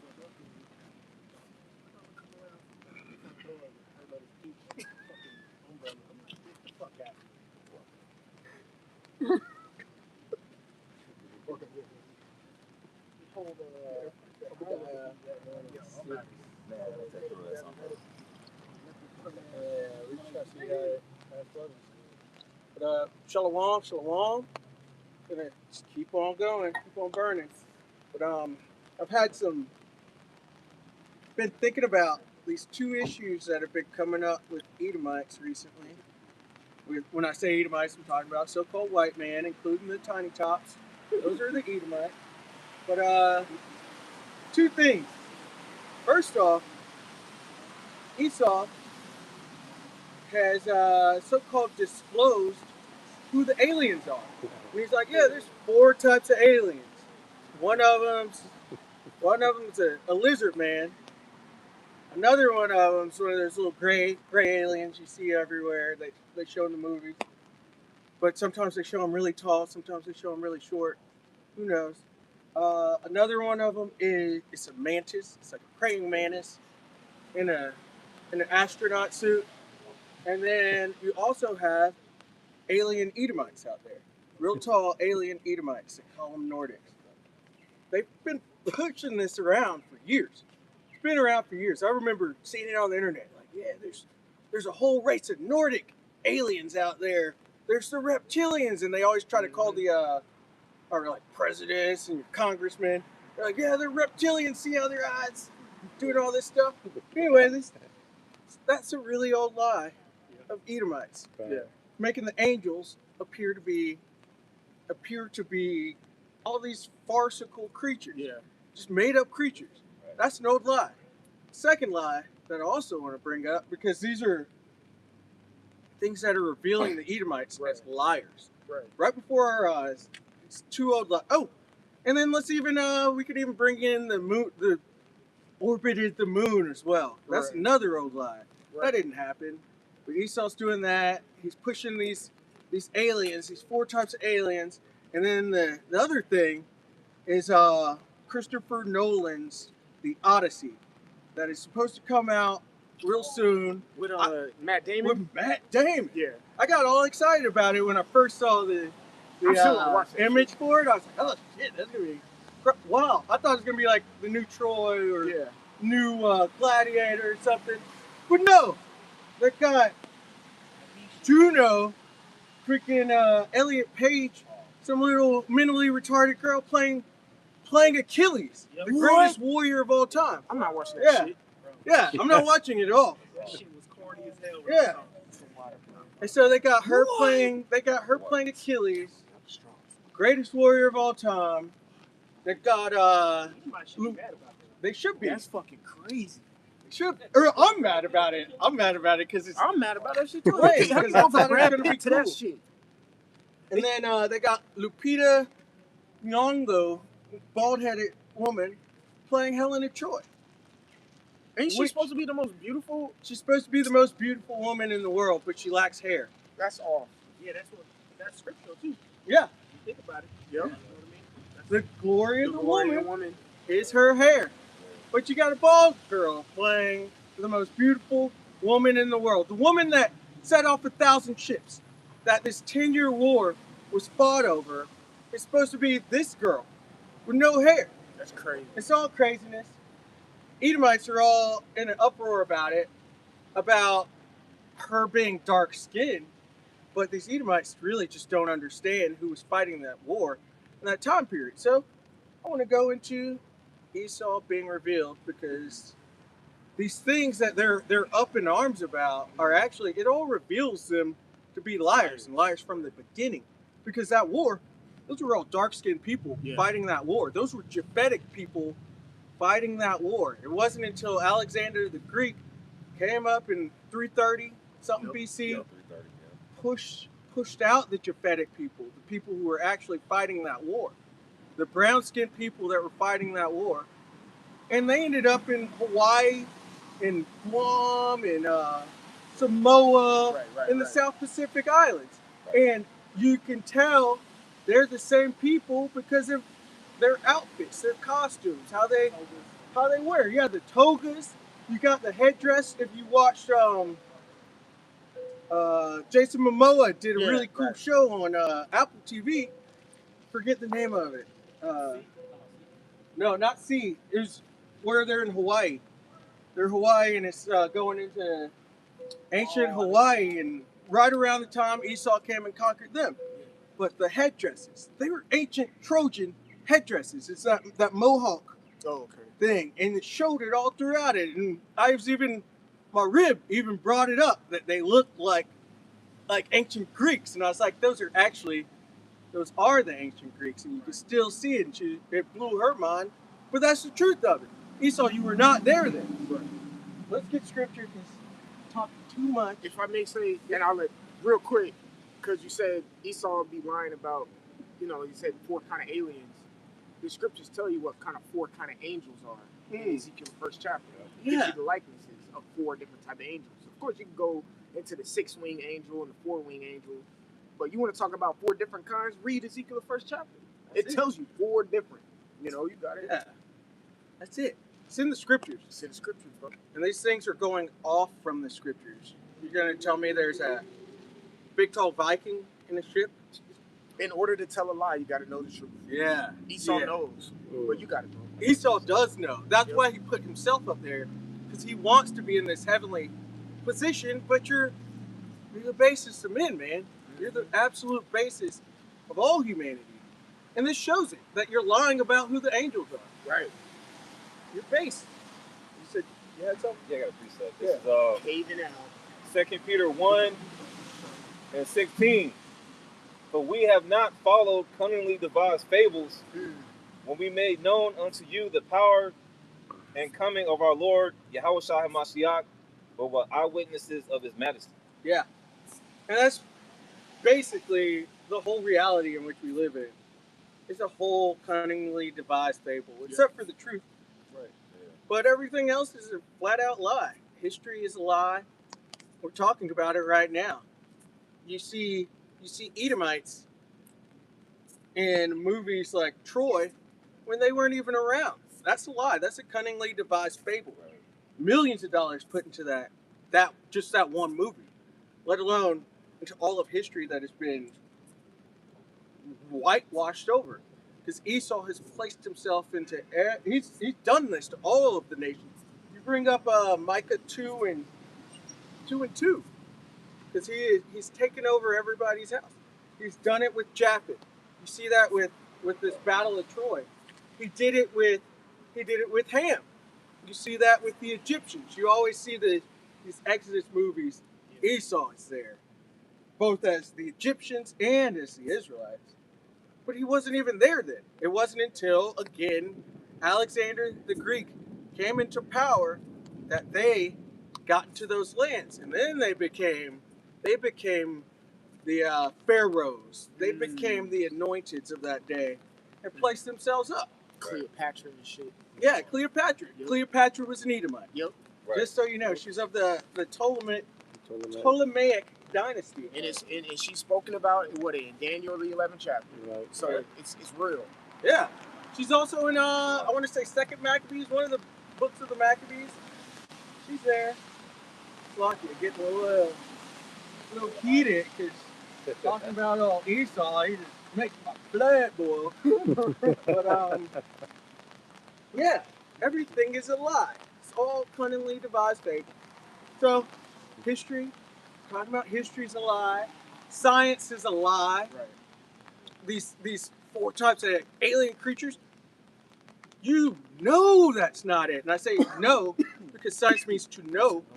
And these guys, they know. These Edomites, they know that those are big, tall, dark-skinned individuals in those crafts that they call UFOs. They know both the craft is not a UFO because they know what it is. It's been identified, and they know the driver is not a big Viking or a mantis or a frog or a lizard. They know this. The scriptures say the simple believeth on every word, because Esau put out, he's had people expose that so-called UFOs, they were tall black men. At the same token, you're saying there's 4 different types of fabled characters coming out of chariots, so it doesn't add up. Esau just throws a lot of confusion out here to what's really the truth. Yeah. Throw a bunch of shit, hoping it sticks. Yeah. It's not sticking anymore, Esau. Nobody believes you. Right. People are seeing this. And going back to that Troy thing, you Edomites need to understand that you weren't always around. All of it is a lie. From you try to change Adam's name to Adawam to try to link them with ruddiness, link Adam with his ruddiness to Esau. Esau was never described as ruddy. Those are 2 separate words, Adawam and Adama. 2 separate words. You weren't around for them. You weren't around. You weren't always there. You go to Genesis 25 to see your origins though. When the first came out, red all over, like a hairy garment. That's when Esau came. And they came up, they started growing their kingdom, and it wasn't until really Haman. You go to Haman, Macedon, you don't want to pull up any of this. I don't think it's in yeah, in Book of Esther talks about, it links Haman to Macedonia, and Philip, Macedon, was Alexander's father. This shows the link between Edom, between Haman the Agagite, which we know to be an Edomite, to Alexander the Greek, which we also understand to be an Edomite. Alexander the Greek was an Edomite. And this is one of your forefathers, Esau. And y'all have lied about all of this stuff. You're not going straight back to Adam like you're trying to say. You go straight back to Esau. Right. And that's why he took that part out of the scriptures. Which one? Yeah. That's exactly why you That's why he removed took the that out. That particular part in the Maccabees, that shows who the fuck this devil is. Yeah. That's what he's trying to run away from. Yeah. And that's why he has to come up with these fucking alien stories and all this bullshit. They ain't slick. Can't fool nobody. Because Yahweh Shemel Shai is revealing you. Right. He's revealing all of your wickedness, all the things that you have covered up. Will you grab the Obadiah 1 and 6 real quick? 2. You have covered up all truth, every form of truth. Saying history, science, artwork, religion, all of Judeo-Christianity is a farce. That's all cunningly devised fables as well. Then all these things, you look back at it, who put these lies out there? It was you, Esau.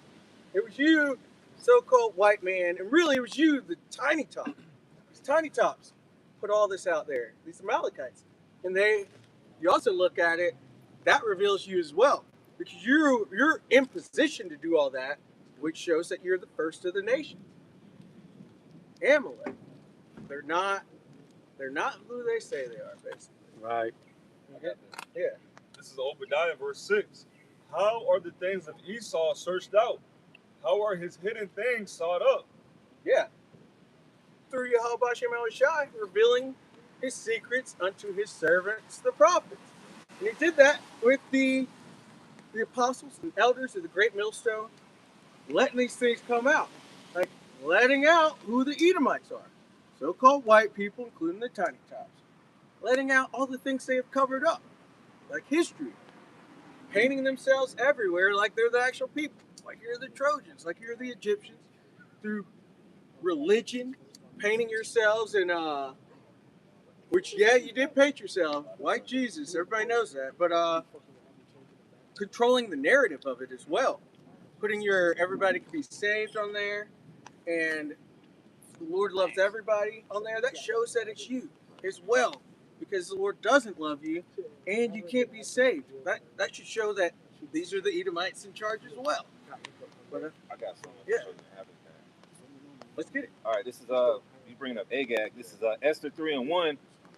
After these things, did King Ahasuerus promote Haman, the son of Hammedatha the Agagite, and advanced him and set his seat above all the princes that were with him. And when you go to that word, you look up Agag in the Wikipedia. It says Agag is a Northwest Semitic name or title applied to a biblical king. It has been suggested that Agag was a dynastic name of the kings of Amalek, just as Pharaoh was used as a dynastic name for the ancient Egyptians. So Agag was a title type thing. Yeah. Damn. Which goes back to Amalek, like the brother was saying. The tiny tops. And we know that Haman had a problem with Mordecai because Mordecai didn't bow down to Say him. the word. All right. And we know what happened with Haman at the end. That's why we had that holiday Purim. All right, the same gallows that he tried to set up for Mordecai, it got reversed, and he got hung on them gallows, man. Yeah. Yeah. Will you go to Numbers 24?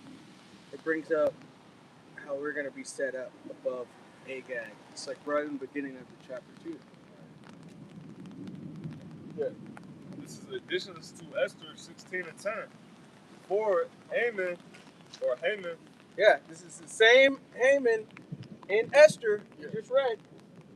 It says, a Macedonian, the son of Ammedatha.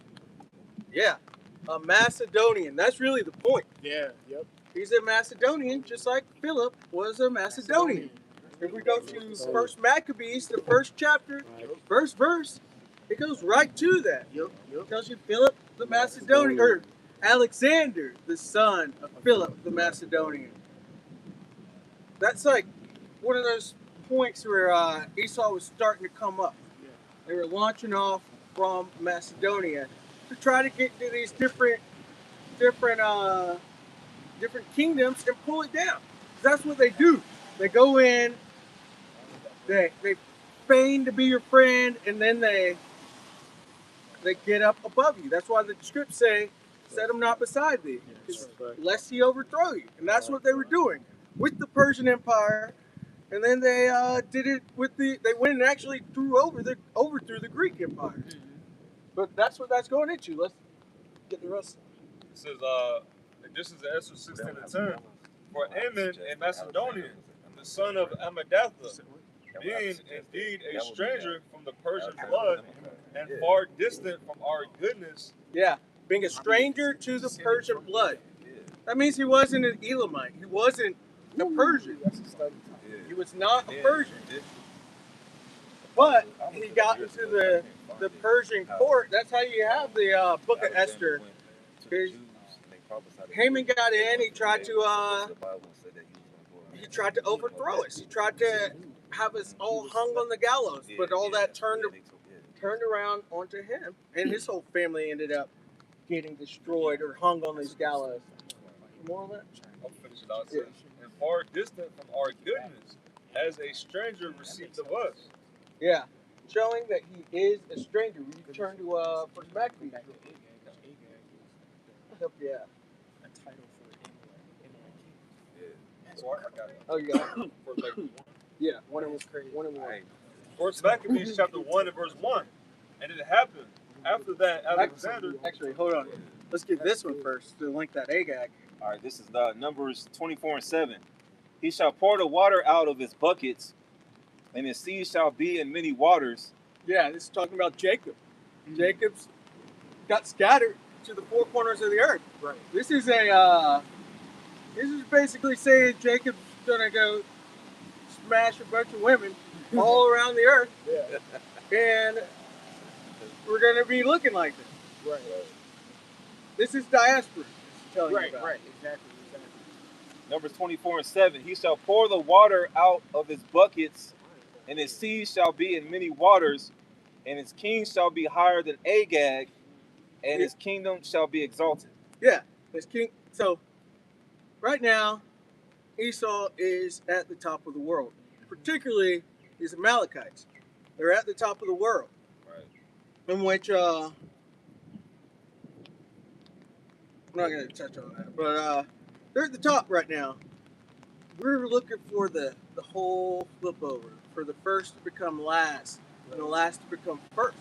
That's what it's going into. The Lord said He scattered us, He's going to gather us, and He's going to set us on high. Right. We're willing. We're of that number that He sets on high because He's just taking His elect at this point, but He's going to put Jacob all the way above these other nations. Right. And they had fought their way so hard to be at the top, killed so many to be at the top, lied so much to be at the top about history, science, art, everything we're going into. And they're at the top now, but these lies are being exposed. Yeah. These hidden things of these Edomites is coming out.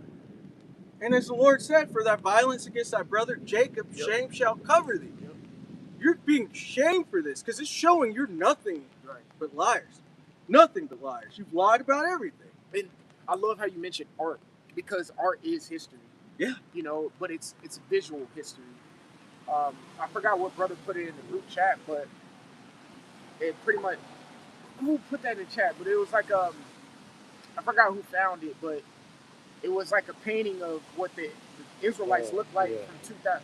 It was like a 1,000-year painting. It was black men. Elder Kabash put it in. Yeah.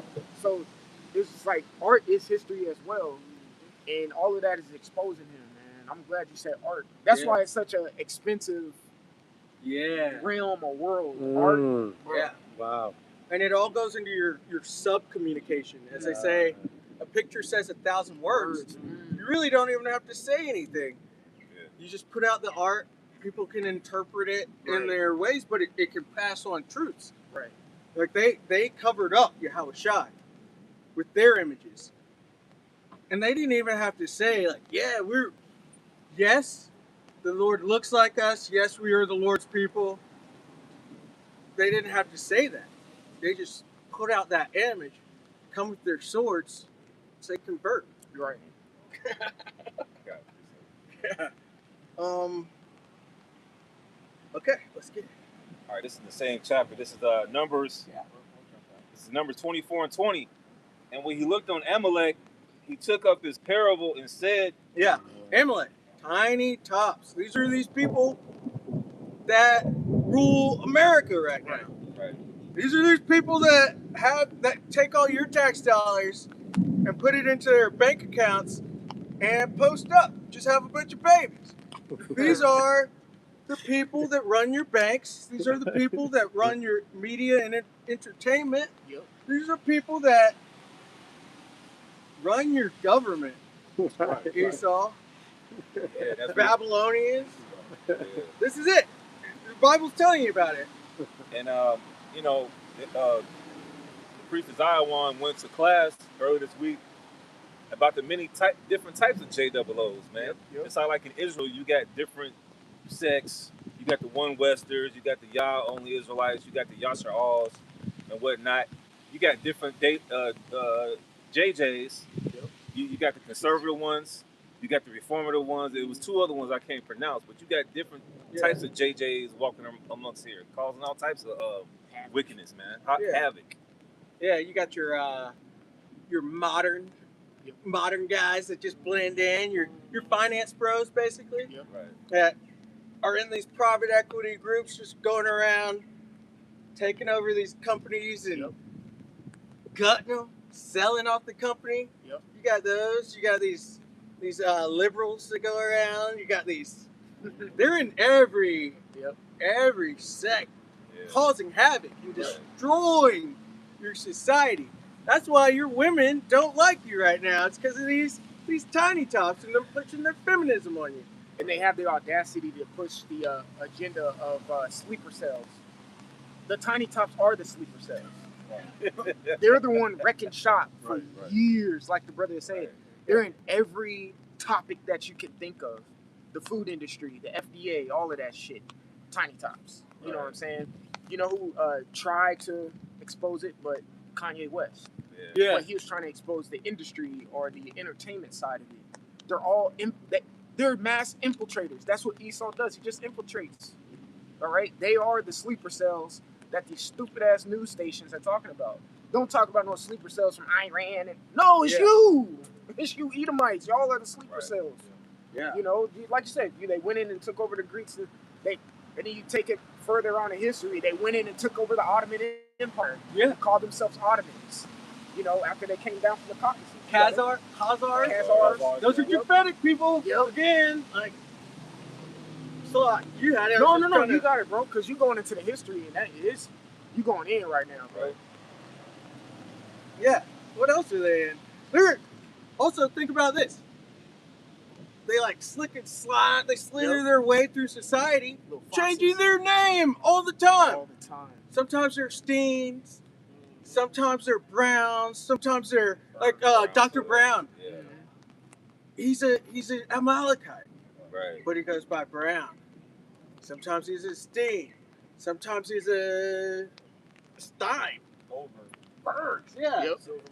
Silverman. Those other names have some aspect with gold, silver, and so forth. They're into money. Right. Oh, right. Whoa, that's a heavy topic. What was Esau's? My God is gold. So God. One of his son's name, the meaning is my God is gold. One of Esau's? Yeah. Let's go to Genesis 36. It's Eliphaz. Eliphaz. My God is gold. Just goes right into that. Silvermans, Goldsteins. Wow. Heavy. You guys are covetous people. But you know what happens to a covetous man? The Bible tells us about it. Right. We're just waiting. We're just patiently waiting. Yeah, let's Numbers 24 and 20. And when he looked on Amalek, he took up his parable and said, Amalek was the first of the nations, but his latter end shall be that he perish forever. Yeah. First of the nations. I run America. Who else runs America and has been pretending to be Americans, trying to blend into quote-unquote white culture, and then right here at the end, surprise, we ain't with you. We run this. We run this. Right. Freaking AIPAC. Hey, that's why the scriptures say never trust thy enemy, man, because they try to infiltrate with you blacks too. You got Jake Paul, he's an Amalekite. Yeah. He'll try to, he'll try to act like he one of you. Because there is a thing called Israelite foreigners, but you got to try the spirit by the spirit, man. Exactly. Yeah. Another devil is DJ Vlad. He'll try to, push his way in with you blacks, think he's cool with you, but he's a goddamn devil, man. He's one of them. Yeah, and you wonder why that happened to Anthony Joshua after the fight. Right. Yeah. Right. Yeah. Yeah. Right. They're known for that stuff They're too. known, yeah. They're sore losers. Yeah. So something's gonna happen if you get anything over on Amalek. Something's gonna happen to you afterwards, bro. Right. Best believe it. Mm-hmm. And this goes to show you that Esau cannot be saved because Esau is Amalek is the grandson of Esau. Yep. So Amalek and all the other Edomites, they cannot be saved, man. Yeah. Yo, and that even goes into avenge sevenfold. Or you hurt one of Cain's, you'll surely be avenged sevenfold. Yep. And that's the spirit, because you mentioned Eliphaz. I did. You mentioned Eliphaz. Amalek is Eliphaz's son. Yeah. So like you said, it goes into Eliphaz's name, goes into, say it again, My brother. God is gold. My God is gold. So of course that energy was given to Amalek. No wonder all our tax dollars, billions go over to that land. Right. That ain't no coincidence. It ain't no coincidence. Got to keep it PG here with my, because, Yeah, you got to serve. you got to be circumspect with what you say. We can say your biblical name, though, Yeah. because y'all really afraid of that. Yeah. Sleazy E. Sleazy E, Am. You know, shit. Amy. You got it. Amalek, first of the nations. As he said, the first of the nations. You're at the top right now. And this shows that you can't possibly be the people. Because the first will be last and the last will be first. How could you possibly be going into first place from first place? You're just gonna overcome yourself to get into first place? Nah. Like, you're going down, Esau. That's right. There's nowhere to go but down. Right. You're already at the top. Right, yeah, right. Everybody's calling you out already. You know Right. it. You're scared. And it's okay. Your own self is calling you out. That's why we were going into the Dukes Yeah. the other week. You know, just the different Dukes. So we went into the etymology of the word Duke, and it just means like a sovereign prince. All these other Edomites are calling all these other Edomites out because they want to be the one who is sovereign above all. That's why these Russian Edomites or these Russian Dukes are calling out these American Dukes. We're calling out these other Amtrak Dukes. You know what I'm saying? You know what I'm saying? Yeah, yeah. All these Dukes are calling it. It's Duke on Duke crime right now. Right. Yeah. That's how, and that goes to show you, like you said, they're liars, and it goes to show you how retarded they are too. Satan against Satan. Yeah. And this is also happened in the past. Because there's no new thing under the sun. Yep. Everything keeps on happening. You pull out that first Maccabees 1-1, because this happened in the past when you're after your great leader Alexander fell. You guys fought against each other. Yep. You got the world. You achieved what you wanted.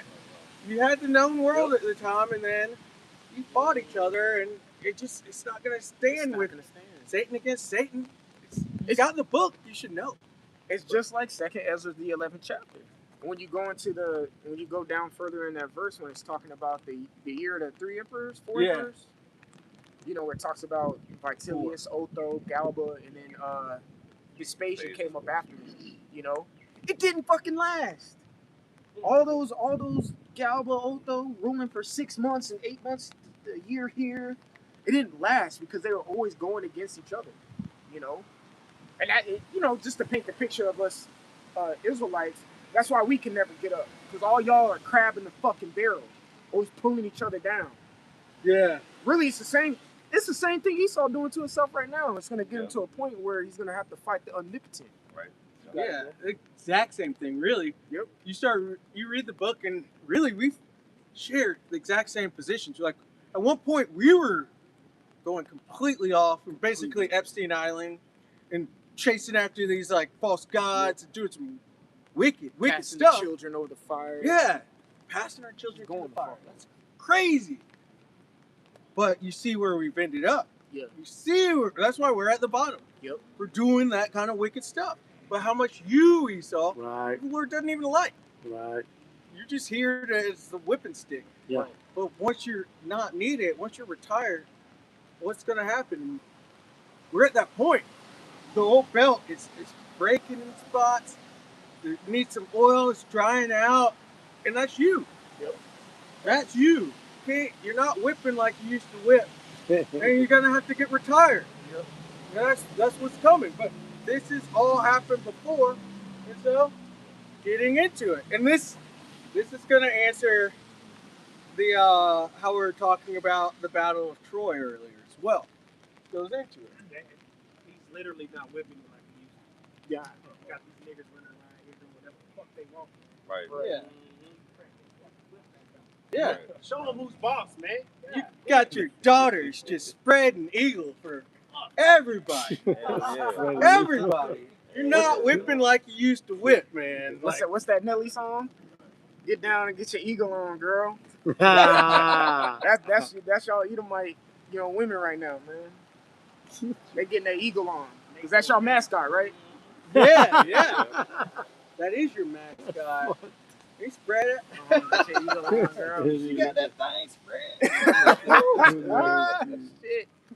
All for iPhone. Right. Bust it wide open for the iPhone 17. Bitch. Yeah, and then you put this great camera on it so they could just film their OnlyFans on there. Like Exactly. Esau, you messed up. You let everything get out of hand.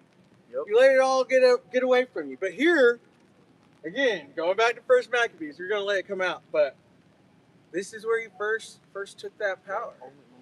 And so let's go back to your origin story. Now, this is the book of First Maccabees, chapter 1 and verse 1. And it happened after that Alexander, the son of Philip, the Macedonian. Yep. Philip the Macedonian, showing that link between Haman of Macedon and Philip of Macedon. These are all Edomites. Right. Alexander being their chosen one. They're anointed to come in and take the heathens down. It says, the Macedonian who came out of the land of Chittim had smitten Darius, the king of the Persians. Yep. Darius, the king of the Persians. So this is the translation of the kingdoms from one kingdom to the next. You got it? King of the Persians and Medes. King of the Persians and Medes. And earlier I mentioned that Europe was ruled by the Japhetic people, in which it was. You go back to Genesis 10, it starts going into that, and you always have people who want to say, yeah, the Edomites they're Japhetic because they're there. They were in Europe. No, this is that being translated. It says Darius of the Persians and the Medes. You go into that word Mede, it comes from Madai, which Madai was a son of Japheth. This is when Esau took over Europe, conquered the Japhetic people, pushed them out into the South Pacific. 800 years after the supposed Battle of Troy. 800 years after. This is when that happened. So no, they're not Japheth. And also, no, it wasn't white people that fought the Trojan War. These were Japhetic people, and it's just telling you when it happened. So no more of this. No more. And if I could say, you naysayers that say the Bible is fake and it's allegorical, it links up with history. Everything that the brother's going into, you can go to Daniel 7, Daniel 8, because these are actual wars. Like when the Greeks overtook the Medes and the Persians, that was in 330 BC, and it's prophesied that the leper will come up, which is Alexander the Greek. And when you go to that war, the War of Arbela, or they call it Gargamella, I believe it starts with a G, but the other one is the Battle of Arbela. The Medes and the Persians, the Greeks were basically an underdog, but it was prophesied for them to take over. Yeah. Battle of Arbela. Yeah, and this is, you'll see it in, I want to say it's Daniel 8. It talks about how that goat came out, and the he-goat came out and smote him with choler, like with fierce anger, because they had back and forth for years. Yeah. And this is finally them getting up and above, and then going forth to conquer the new world at that time. And so this is where the Ptolemies came in, and where you get them being pharaohs and all this stuff. This is and then his 4 generals started to come in after that. After he fell, we just keep on reading. Continuing on, it says, had smitten Darius, the king of the Persians and Medes, that he reigned in his stead the first over Greece. Yeah, that he reigned in his stead, the first over Greece. So like his stock, his race, the first over Greece. So this is where, quote unquote, white people came into power, in these tiny tops too, because you're all the same people. I know you try to separate yourselves. Right. You're all Edomites. Right. But this is where he ruled first. The first of his stead, so of his stock, of his race. First over Greece. And so he came in, and instead of calling himself an Edomite like he should have done, he goes, nah, we Greeks now. We are the Greeks. So you get Alexander the Greek. They're not even Greek, but that stuck all the way to where you get to where they try to make that terrible name, Jesus the Christ. That sounds more Greek, and so that's why it's even linked up to that false white image, because of Greek. But they're not even the Greeks. Not even the Greeks. And then you get in the New Testament. This is neither Jew nor Greek. All y'all have white images in your head, but they're not even the original Greeks.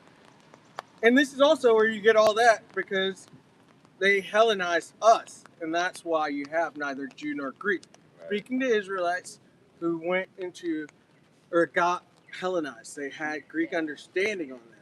So that's who it's talking about with that. But y'all want to just see this as Greeks being white people. No, we're telling you, 330 BC is the first of his stead. This is when they first got in there. Continuing on, it says, verse 2, and made many wars and won many strongholds. Yes. Slew the kings of the earth. He conquered the known world. You got it. Done. And went through the ends of the earth and took spoils of many nations, and so much that the earth was that the earth was quiet before him. Whereupon he was exalted and his heart was lifted up. Yeah. The world was better before the wicked came into power. He said it was quiet before. How did it say that? And so much that the earth was quiet before him. Yeah. You guys came in and you start destroying, you start taking. You took peace from the earth. So, you're about to be taken out. But this goes back a really long way. You got it. Verse 4. And he gathered a mighty strong host and ruled over countries and nations and kings who became tributaries unto him. Yeah. He had the known world. But I want to keep on going all the way down to 10 up there? Yeah. Verse 5. And after these things he fell sick and perceived that he should die. Yeah, because he supposedly got some kind of STD from banging all these little boys and stuff. Right. He died early because he chose death. He chose sodomite ways. And they also said he was messing with that horse. Yeah, right. Yeah, they said he had that same horse that he tricked that he was able to break that his father couldn't break. Yeah, I think so. He's messing with that horse. That's nasty. I wonder how he broke it. Yeah. Ugh. Fucking boat broke. See? Yeah, I don't wonder how he broke it. But yeah. You know what I mean? They say that's how syphilis spreads when you mess with animals. Bestiality. Bestiality, man. That's awful. Wow. And this is the greatest Edomite of all time. That's crazy word. Yeah. Right. Yeah. This is You called think the great. You think about our champion and then their champion. It's like, yeah, your champion doesn't stand a chance. Our champion is Yahushua. Yeah. Right. Man, It's twisted, man. it is twisted. Like, Very I'm twisted. still thinking about it. Just like, man, that's Because all your mighty men, even in today's arena of sports, if they're Edomites, they do nefarious acts like that, man. They do. Yeah. And it's being put out to the general public. Everybody knows about that EP list. Everybody knows about it. And this is your elite that do this. And they push people into doing this, and then they try to record it and all these things. And these are your elite. And it's just one sector of your elite that do these things. But yeah, this is why the earth is in such poor case. They're in a defiled position because you got a defiled people ruling over the entire earth. Absolutely. It's crazy. Crazy. it is crazy. Salakia, brother, because you're going in. I sometimes got to chime in, but like, it is crazy because when you actually study the blessing that Esau has, it's a great blessing. And for what you've done with the blessing that the Lord has given you, it's like you really fucked it off. You know what I'm saying? Like having the blessing that he had, that was really a good. And on top of that, it was a blessing that Isaac almost kind of like conjured up. He's like, I don't got nothing for you, and then, but here you go. Yeah. You know, because he said, I gave the blessing to Jacob though, so I really got nothing for you, bro. But he sought it carefully with tears and ended up getting this blessing. But his blessing is fire. Yeah. Oh yeah. It's really good. But it's just the individuals who's using it just fucked it off, man. Yep. Fucked Yeah, I it remember like reading the book for the first time, and even before the Truth movie, and being like, "Oh yeah, the blessing of the sword, that is bad." It's like I want the blessing, like that fatness of the earth. Yeah, like That's pretty cool to me. yeah. You actually could have set yourselves up to be number 2 in rulership too, if you were better to your brother. But for thy violence against thy brother Jacob, shame shall cover thee. That's right. And so we're here letting out your secrets, man. They're accustomed to doing evil. They couldn't do anything good with that blessing. They couldn't. Couldn't. Like you said, it's impossible for them to do good. Yeah, yeah. You're completely left. You're completely on the left side. So yeah. Continuing on, verse 6. Wherefore he called his servants, and like such as were honorable, and had been brought up with him from his youth. Yeah, he called his servants, his generals. Go to Google even, or go to any history book, and you can see his main generals. That's who this is speaking of. So you have 4 main generals. You have the Ptolemy. You had Ptolemy. I shouldn't say the Ptolemy, but you had Ptolemy. You had Lysimachus. You had Cassander, and you had Seleucus. And they ended up splitting into 4 pieces. You had north, south, east, west. They all took a piece. You know, they can't rule together, so they ended up having to take some from each other until you eventually just had the north and the south with Ptolemy and Seleucus. But that's who this is speaking of. It says, Yeah. It says, had been brought up with him from his youth, and parted his kingdom among them while he was yet alive. Yep. So Alexander reigned 12 years and then died. Oh, it just made me think of in Job 20, it talks about how his bones are full of the sin of his youth. Go back here. This is massive death that came out. Go back to Cain, because Esau's the reincarnation of Cain. Death, first murderer in the earth, and then you go down Cain's line, massive murder. That's why we had to have the flood eventually, because they were corrupting everything. You get all the way to here, Esau's coming out again, murder. He's full. His bones are full of the sin of his youth. Yeah, you got it. And his servants bare rule everyone in his place. And after his death, they all put crowns upon themselves.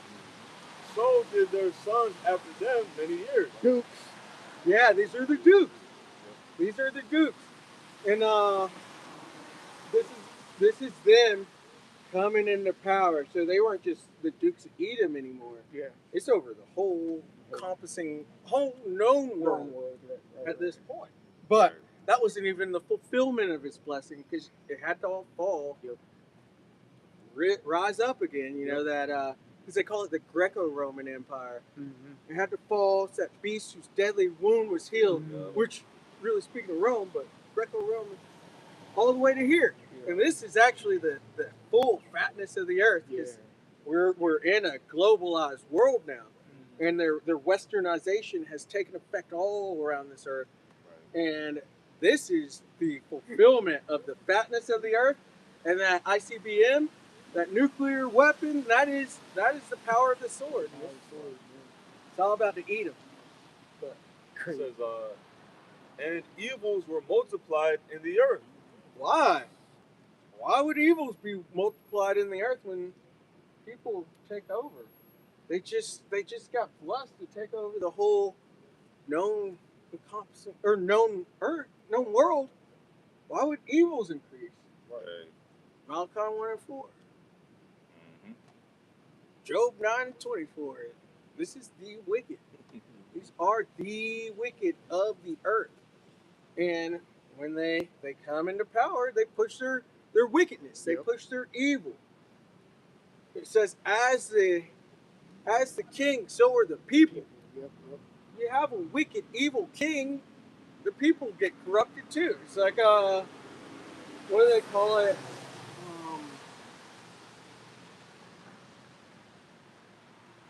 When you're just basically in the same area as somebody and they start rubbing off on you. Osmosis, I think. Just being around somebody, you learn from it. But yeah, these Edomites have pushed themselves out onto the earth, and everybody's taking on their ways, which are nothing but wickedness. So that's why you have feminism getting pushed. That's why you have all these alphabet lifestyles getting pushed around the earth.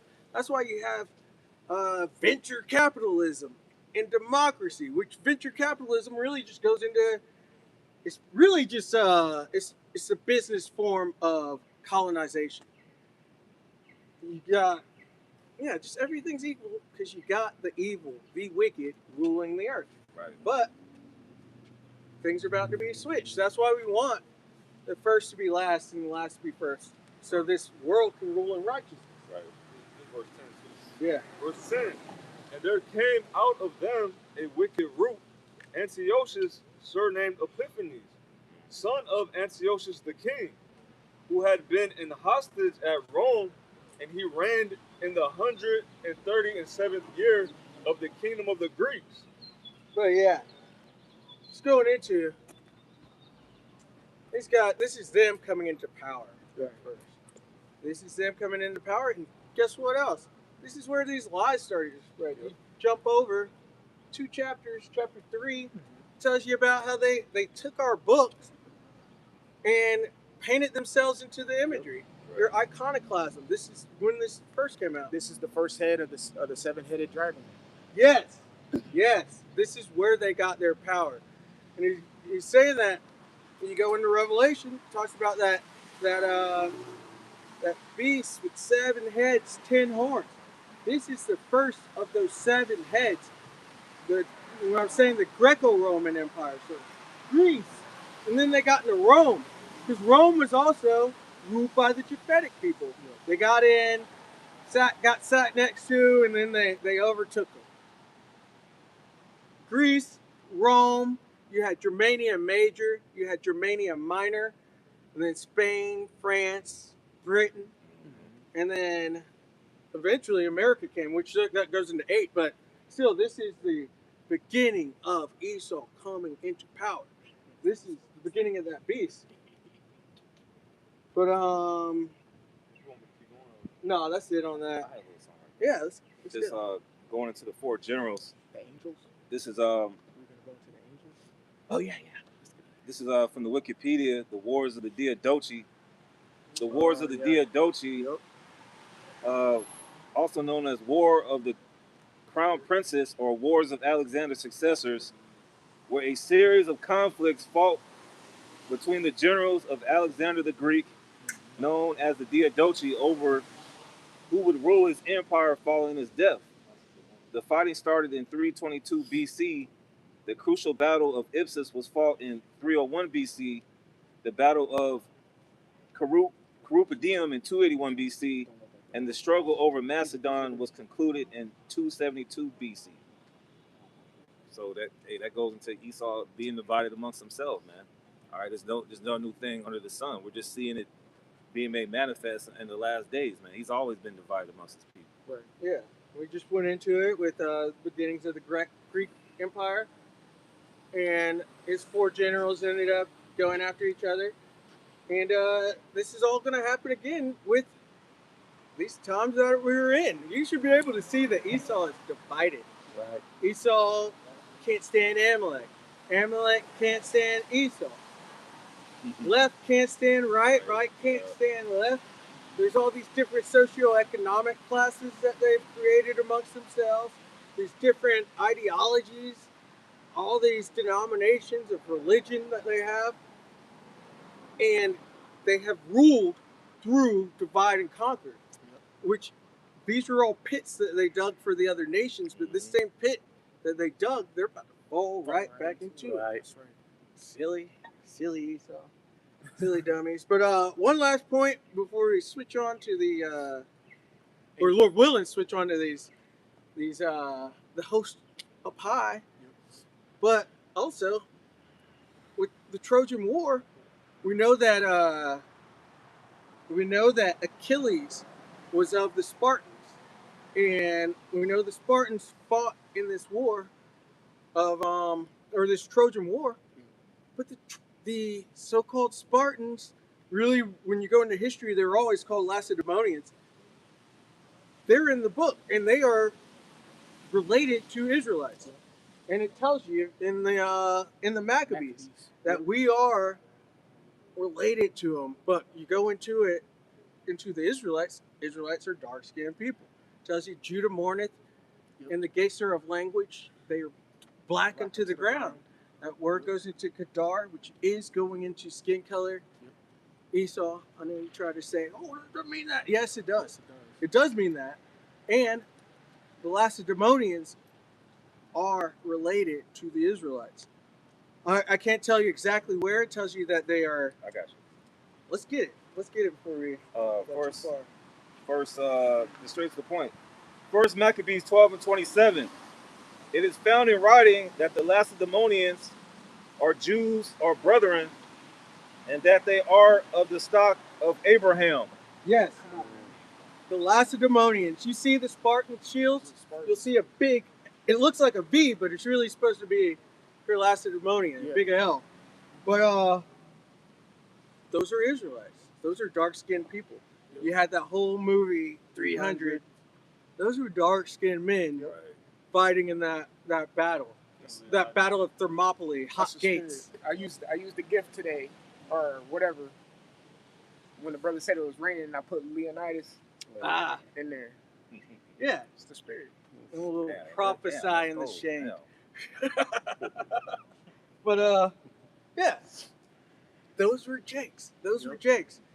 And I also want to say, it says, how did it say it? Related to Abraham? I'll read it again. Yeah. First Maccabees 12 and 21. It is found in writing that the Lacedaemonians are Jews or brethren, and that they are of the stock of Abraham. Yeah, it says of the stock of Abraham. And it said brethren. I believe that was way closer than just Abraham, because we have many enemies come out from Abraham. We got the Ishmaelites that came out. Right. You've got Esau as well, our greatest enemy, came out of Abraham. You know, and Rich Man and Lazarus says, Father Abraham. Because they came out of Abraham too. I don't think it's calling them brethren unless they actually came out of Jacob. And I think that because we're fighting the Edomites right there. So I think that was a lot closer than even that. But that's besides the point. Just trying to say these are all dark-skinned people. Back there, if you go into the Bible, it should tell you, stop being so butthurt, Esau. That wasn't you. That wasn't you at all. And so it's actually a lot closer to have Lupita Nyong'o as Helen of Troy, because she was dark-skinned. It would have been a dark-skinned woman. Wasn't no white woman. And I even hear them try to be like, look at their art. You go back to Minoan art, they depicted the women as like porcelain looking, and the men is darker skin, or darker. But that was just to show gender. That's a gender difference. So go into, you should try to understand art a little more. That didn't, just because they were depicted as white in the imagery doesn't mean that they were actually white. Those were brown-skinned people, dark-skinned people from back then. It wasn't you, Esau. You lied. And this is, Yashma brought it up earlier. You've been given lies. Your fathers passed you down lies. And you just have to come to that. I mean, it's not going to help you. It's not going to do anything for you, really, either way. But you might have a little less stress if you realize that, you're just from a family of liars. Yeah, just how like they said that in 1681 they characterized themselves as white people. So he's been doing the same trick. He's saying he's everybody else except for what he really is, which is the devil and the wicked that the Bible speaks of. Yeah. Devil's red, you're red. Right. Duh. Like even Edomites will say like the Hasmoneans were like Edomites, but you go into the Hasmonean dynasty, John Hyrcanus and all of that. Yeah. They go all the way back to Levi.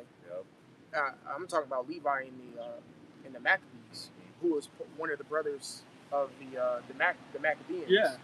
It goes back to him, you know, because the Hasmonean dynasty is what set up the Sadducees and Pharisees, you know. But even that, you saw those are black men, so-called black men, you know.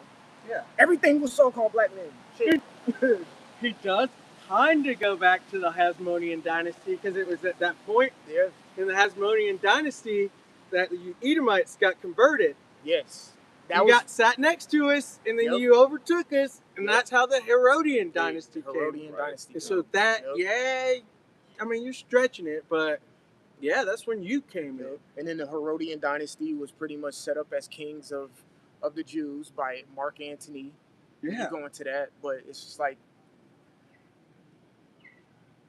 fuck around and taught you. So just like we always sit here and say that, you know, when y'all came over to the Americas and how Gad and Reuben taught you. Well, I'll say more Gad. Reuben was more fierce.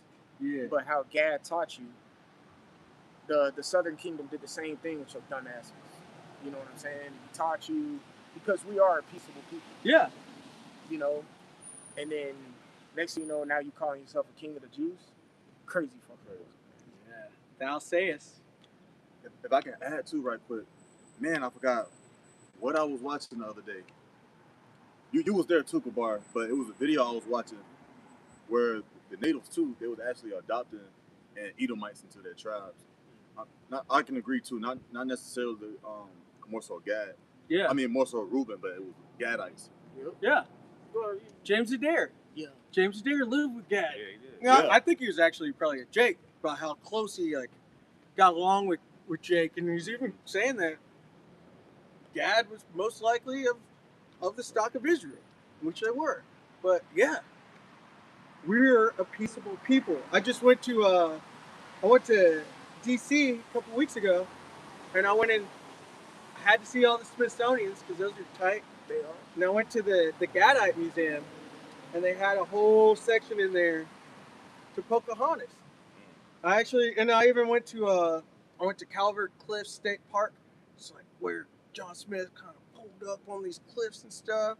Found a bunch of cool stuff in the sand. But went to that Gadite Museum, this whole spot for Pocahontas. It starts going into how she was going down there and feeding you guys, giving y'all food, bringing you food as a child. And then as soon as she got ripe, you stole her and you put yourselves into her and gave her all sorts of diseases, and she died at like 21, 22 or something like that because of how you treated her, which she shouldn't have been doing that in the first place. Right. But that's how you repay people that do well unto you. Yep. That shows it right there. And then you pretend like you're the heroes and good people out of this, make Disney movies about it. Right. But that's a tragic story right there. Play victim and shit. Yeah. She's the victim, really, because she tried to help you, which was dumb, but still, Esau, you got a lot to pay for. You were helped, and you got pulled down. But yeah, I want to switch it up and start talking about another one of your lies, Esau, which are the angels that you call aliens. It's a big fat lie. Right. Yeah. So None of that is true. Yeah. So And it's blasphemy as well. Like you're telling the world that the chariots of Yahweh B'Shem Yahushai are actually foreign entities or aliens, and that they want to make war with this earth. Also, you could get people to fight the Lord. Yeah. That's blasphemous. That's crazy. You're telling people that the vehicles of the Lord are tangible. You can't touch them. You know, it's an energy, it's a spirit. You can't touch them. Like another way you could tell he's a big fucking fat liar. That stupid moon expedition just recently. Right. There would be no way, if the Lord allowed you to go to the moon, there would be no way those astronauts would have came back. One, they would have got burnt the fuck up on the surface of it. Two, if the Lord still allowed them to live on the surface of it, the angels would have fucked them up there, because we understand Sirach, the 43rd chapter, where it says the moon is the pretty much the station of the armies of the Lord. So if they're going to the moon, that means they are trespassing. People on the planet Earth have their own fucking land that says no trespassing. You cross it, you get shot. Yeah. So let alone going to the moon, what the fuck you think is gonna happen? Shot. Shot. You're gonna get disintegrated. So it's like You're gonna get laser beamed. You know what I'm saying? You're gonna get laser beamed. So there would be no way that this black ass nigga who you claim went to the moon would have been back here to be like, yeah, I went to the moon. Yeah. It's a fucking lie, man. I'm a Negro. I went to the moon. And only the boomers believe in the moon landing. Right. Yeah. Right, yeah. Because even so, the feedback that those astronauts got, no one believes that shit right now. Yeah. Did you see? Like, he put out all these. You had all these keyboard warriors. He put out to try to Offset counter. it? Yeah, to try to offset all this. Even YouTubers. They were pushing out YouTubers that are just set up from on high to, or like Esau's on high. Industry plants. Yeah. So they're like, we all know about the Van Allen belt at this point. That it's just a radiation belt to basically keep you in, Esau. You got bounds you cannot pass. But you try to tell people, yeah, I can pass these bounds because you think you're a god. Right. But you're not. But they had these YouTubers set up, supposed to be amateur astrologers or whatever you call them that study space. And they're like, yeah, people think you can't pass through the Van Allen belt, but if you do it fast enough, you can get through there. They're just as bad as the flat earthers, man. Yeah. Yeah, pretty much. Yeah. You can't do it, Esau. You can't do it. We are the real astrologers. We have the knowledge of the creation of this entire planet and what's around it. And we know what's out there. Right. We do know what's out there. Esau, fuck it, Esau, you know what's out there too. That's why you fucking lying. Yeah, you fucking lie. Yeah. You know what's out there. And they're going to come and they're going to get you for everything they've said. They're just waiting. They're just waiting. Yahushua is just waiting to come get you. That's why you got Isaiah 63. Right. He's coming straight for you because of all your lies. All this fight talk you've been talking, but he's not even around, behind his back. Do you have anything? Yeah. Yeah, bros, if y'all got anything, bring it out. Let's get it. Let's You got it, bro. Oh, hey, I'm gonna start at. I'll start at verse 3. Matter of fact, I'll start at 4. It says, Ezekiel 1 and 4. And I looked, and behold, a whirlwind came out of the north. A cloud. No. Let's get it. Let's finish. Yeah. It says, a great cloud and a fire enfolding itself. Yeah. A whirlwind came from the north. So we got that word whirlwind. We got that word cloud. And fire. And fire. Yeah. Chariots of fire. Chariots of fire. These are all describing the chariots, what this world calls UAPs, UFOs, spaceships. The book tells us that he makes the clouds of chariot. Yeah. Or the chariots. Yeah. Clouds of chariots are closely linked. Psalms 104 and verse 3. They're completely. Actually, we grabbed that just to take away the confusion. What precept? Psalms 104 and 3. But yeah, these are the angels. And really, everybody has read Ezekiel, the first chapter, or people that have read it. And you kind of think like, oh, are these spaceships? Yeah, these are spaceships that he's speaking of. You hear regular Christians say that these are spaceships. Well, these are probably spaceships, but they still don't link the clouds together with Yahushua. Yeah, it's like people don't use critical fucking thinking, man. Because the scriptures are describing the chariots of the Lord as things you can't grab. You cannot grab a cloud. Yeah. All right? You can't grab it and take it. Mm. Therefore, you can't blow it up. Right. Esau, you can't blow it. That's crazy. You think the mass power that a ICBM nuclear missile has, if you shoot it right at that cloud right there, it will not blow it up. It may disperse and then reappear. There's nothing you can do about it. Fire in the Hebrew, arch. All right, which literally a cloud is Shemayim. Yeah. It's the waters. Yeah. You can't do nothing to it. That's why it's describing it. Grab some fire. I fucking dare you to. First off, you're not gonna grab it, and you're gonna burn your fucking stuff. And then also too, you're in Ezekiel 1? Yeah. Hey, and when you go into read the blue letter definition of the word fire, which is ash in the Hebrew, it says supernatural fire. So you can't touch it. That's why the scriptures are explaining it like that. Ezekiel's explaining it the best way he can. Yeah. You can't explain something so divine. Whirlwind too. Whirlwind. Grab a tornado, motherfucker. Yeah. Right. Grab it. Even things that are in our physical space in this firmament, some things necessarily aren't tangible. A tornado is not tangible. Right. Yeah. A fire is not tangible like that. A cloud is not tangible. Someone get the word tangible. Salaki, brother. No, you're good, bro. Get the word tangible. Tangible. This is the word tangible on an online etymon. It says capable of being touched. Capable of being touched. I dare you to try to touch fire. I dare you try to touch a hurricane. I dare you try to touch a tornado or even a cloud. I dare you to. You say what? The breeze that's flowing right now. Or the breeze that's flowing right now.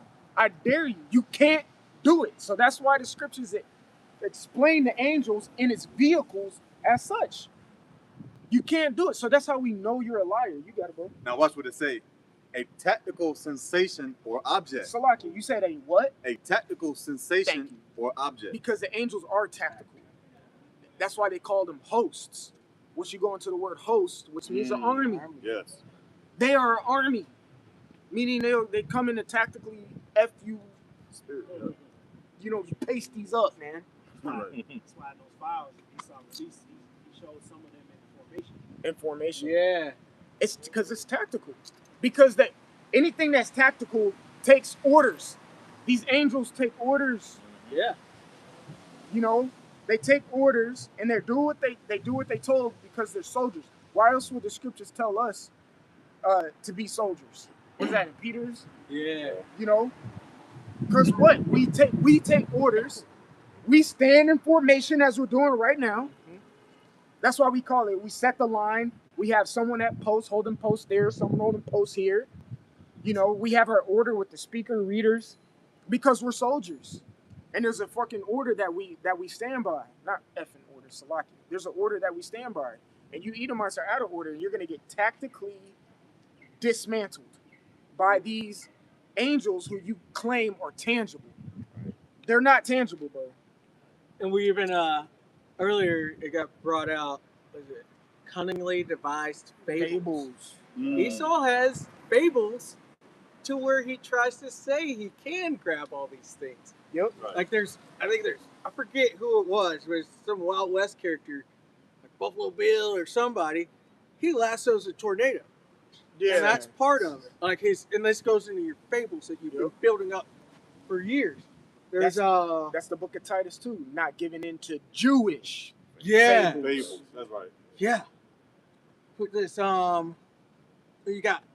you have not Phineas, you have the one who grabbed fire and brought it to humanity. Prometheus. Thwada. Prometheus. Esau loves Prometheus. You'll see he puts it into different things. Right.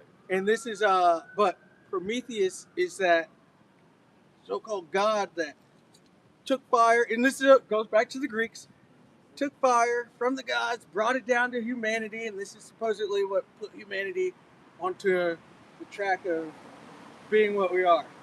And then Prometheus got chained up by Zeus.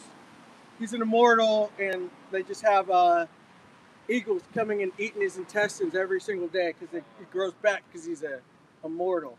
But the point being, you've got somebody that grabbed fire in your mythology, and somebody that lassos a tornado in your mythology. It's all mythology. It's all lies that you come up with, and we're at the point of these lies coming out, and you being shamed for these lies because you ought to be, because these are blatant, terrible lies that you put out. Yeah, like he says, the Earth is like millions of years old. Right. Ooh, yeah, I hate that. It's 35 million years. Yeah, right. Oh, Big lie. I was saying Smithsonian. Every chance I got, there ain't no way the Earth is a million years old. Every time I told my daughter, I'm like, no, it's not 65 million years. Right. This is crazy. And we're saying it loud in there because it's dumb. It's dumb. Dumb. Yeah, dumb, like you dumb. say, like the word mythology. We all know ology means the study of, and then the word myth really goes into falsehood. Right. So you're literally titling your fucking beliefs as a study of false shit. Literally, you see how dumb Esau is? Yeah. It's almost like mind-boggling how fucking dumb you are, bro. It's like, golly, man, I thought 2/3, bro.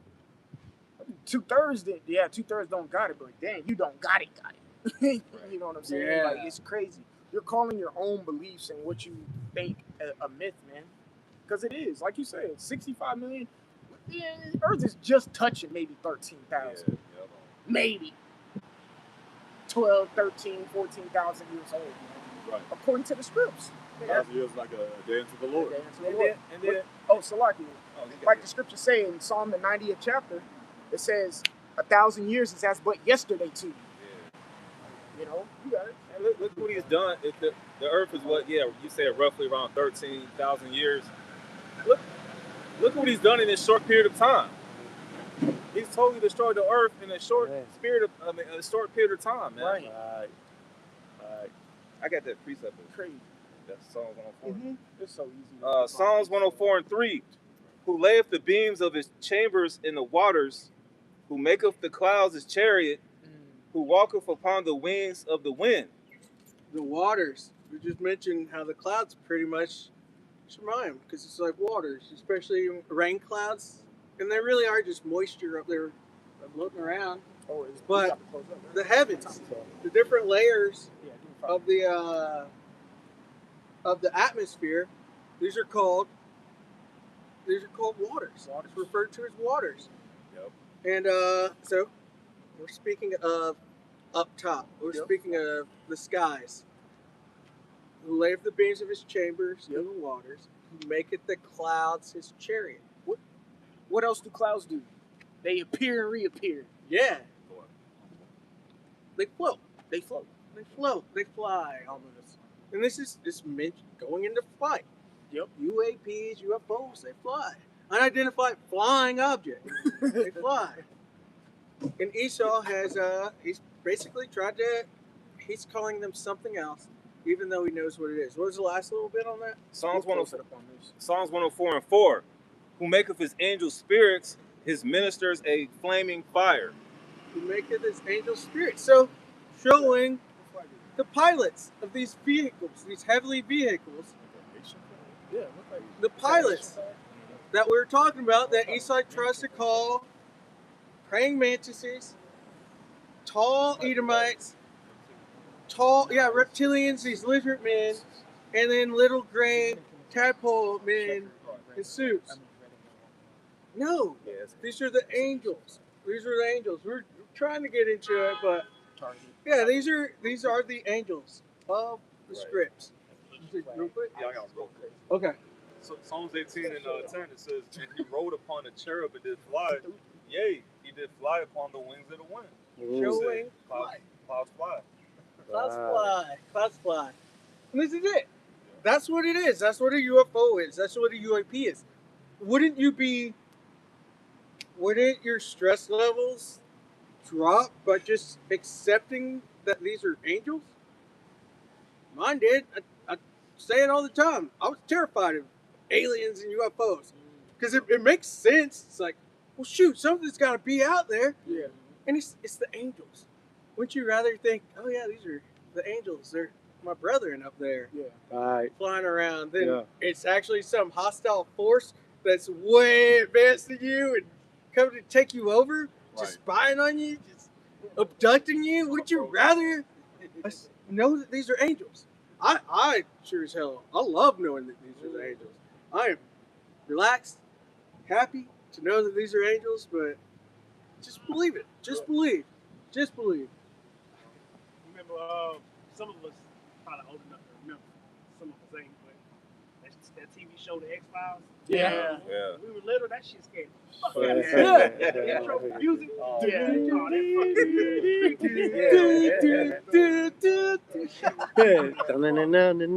Yeah. But to add to your point, though, Esau, he does that shit to kind of put fear in people about alien beings out there. And ultimately, like you said, they're just angels. Yeah. They're just chariots out there. Our people. Our people. That's what he really don't want us to do is connect the dot that that's us out there. Yeah. Right. Yep. Yeah. Yeah.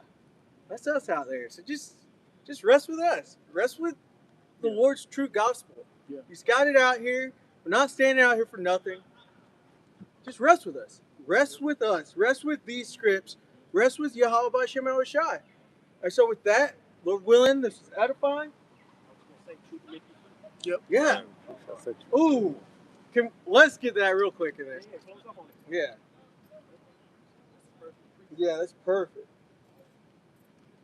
What's that? John 7. No, John 8:32, right? All right, this is St. John 8 and verses 32. Yep. This is the words of Yahweh Shai, and you shall know the truth, and the truth shall make you free. Yeah. Perfect. You know that these are the angels. You should not be uneasy about it. These are the angels. You know that Esau lied about everything.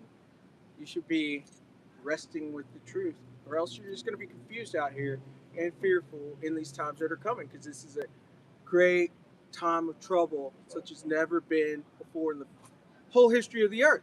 And so, Lord willing, this is edifying. We'd like to give all glory, all praise, all honor to Yahweh. Double honors to the elders and apostles of the great millstone. Shalom to the elect of Israel.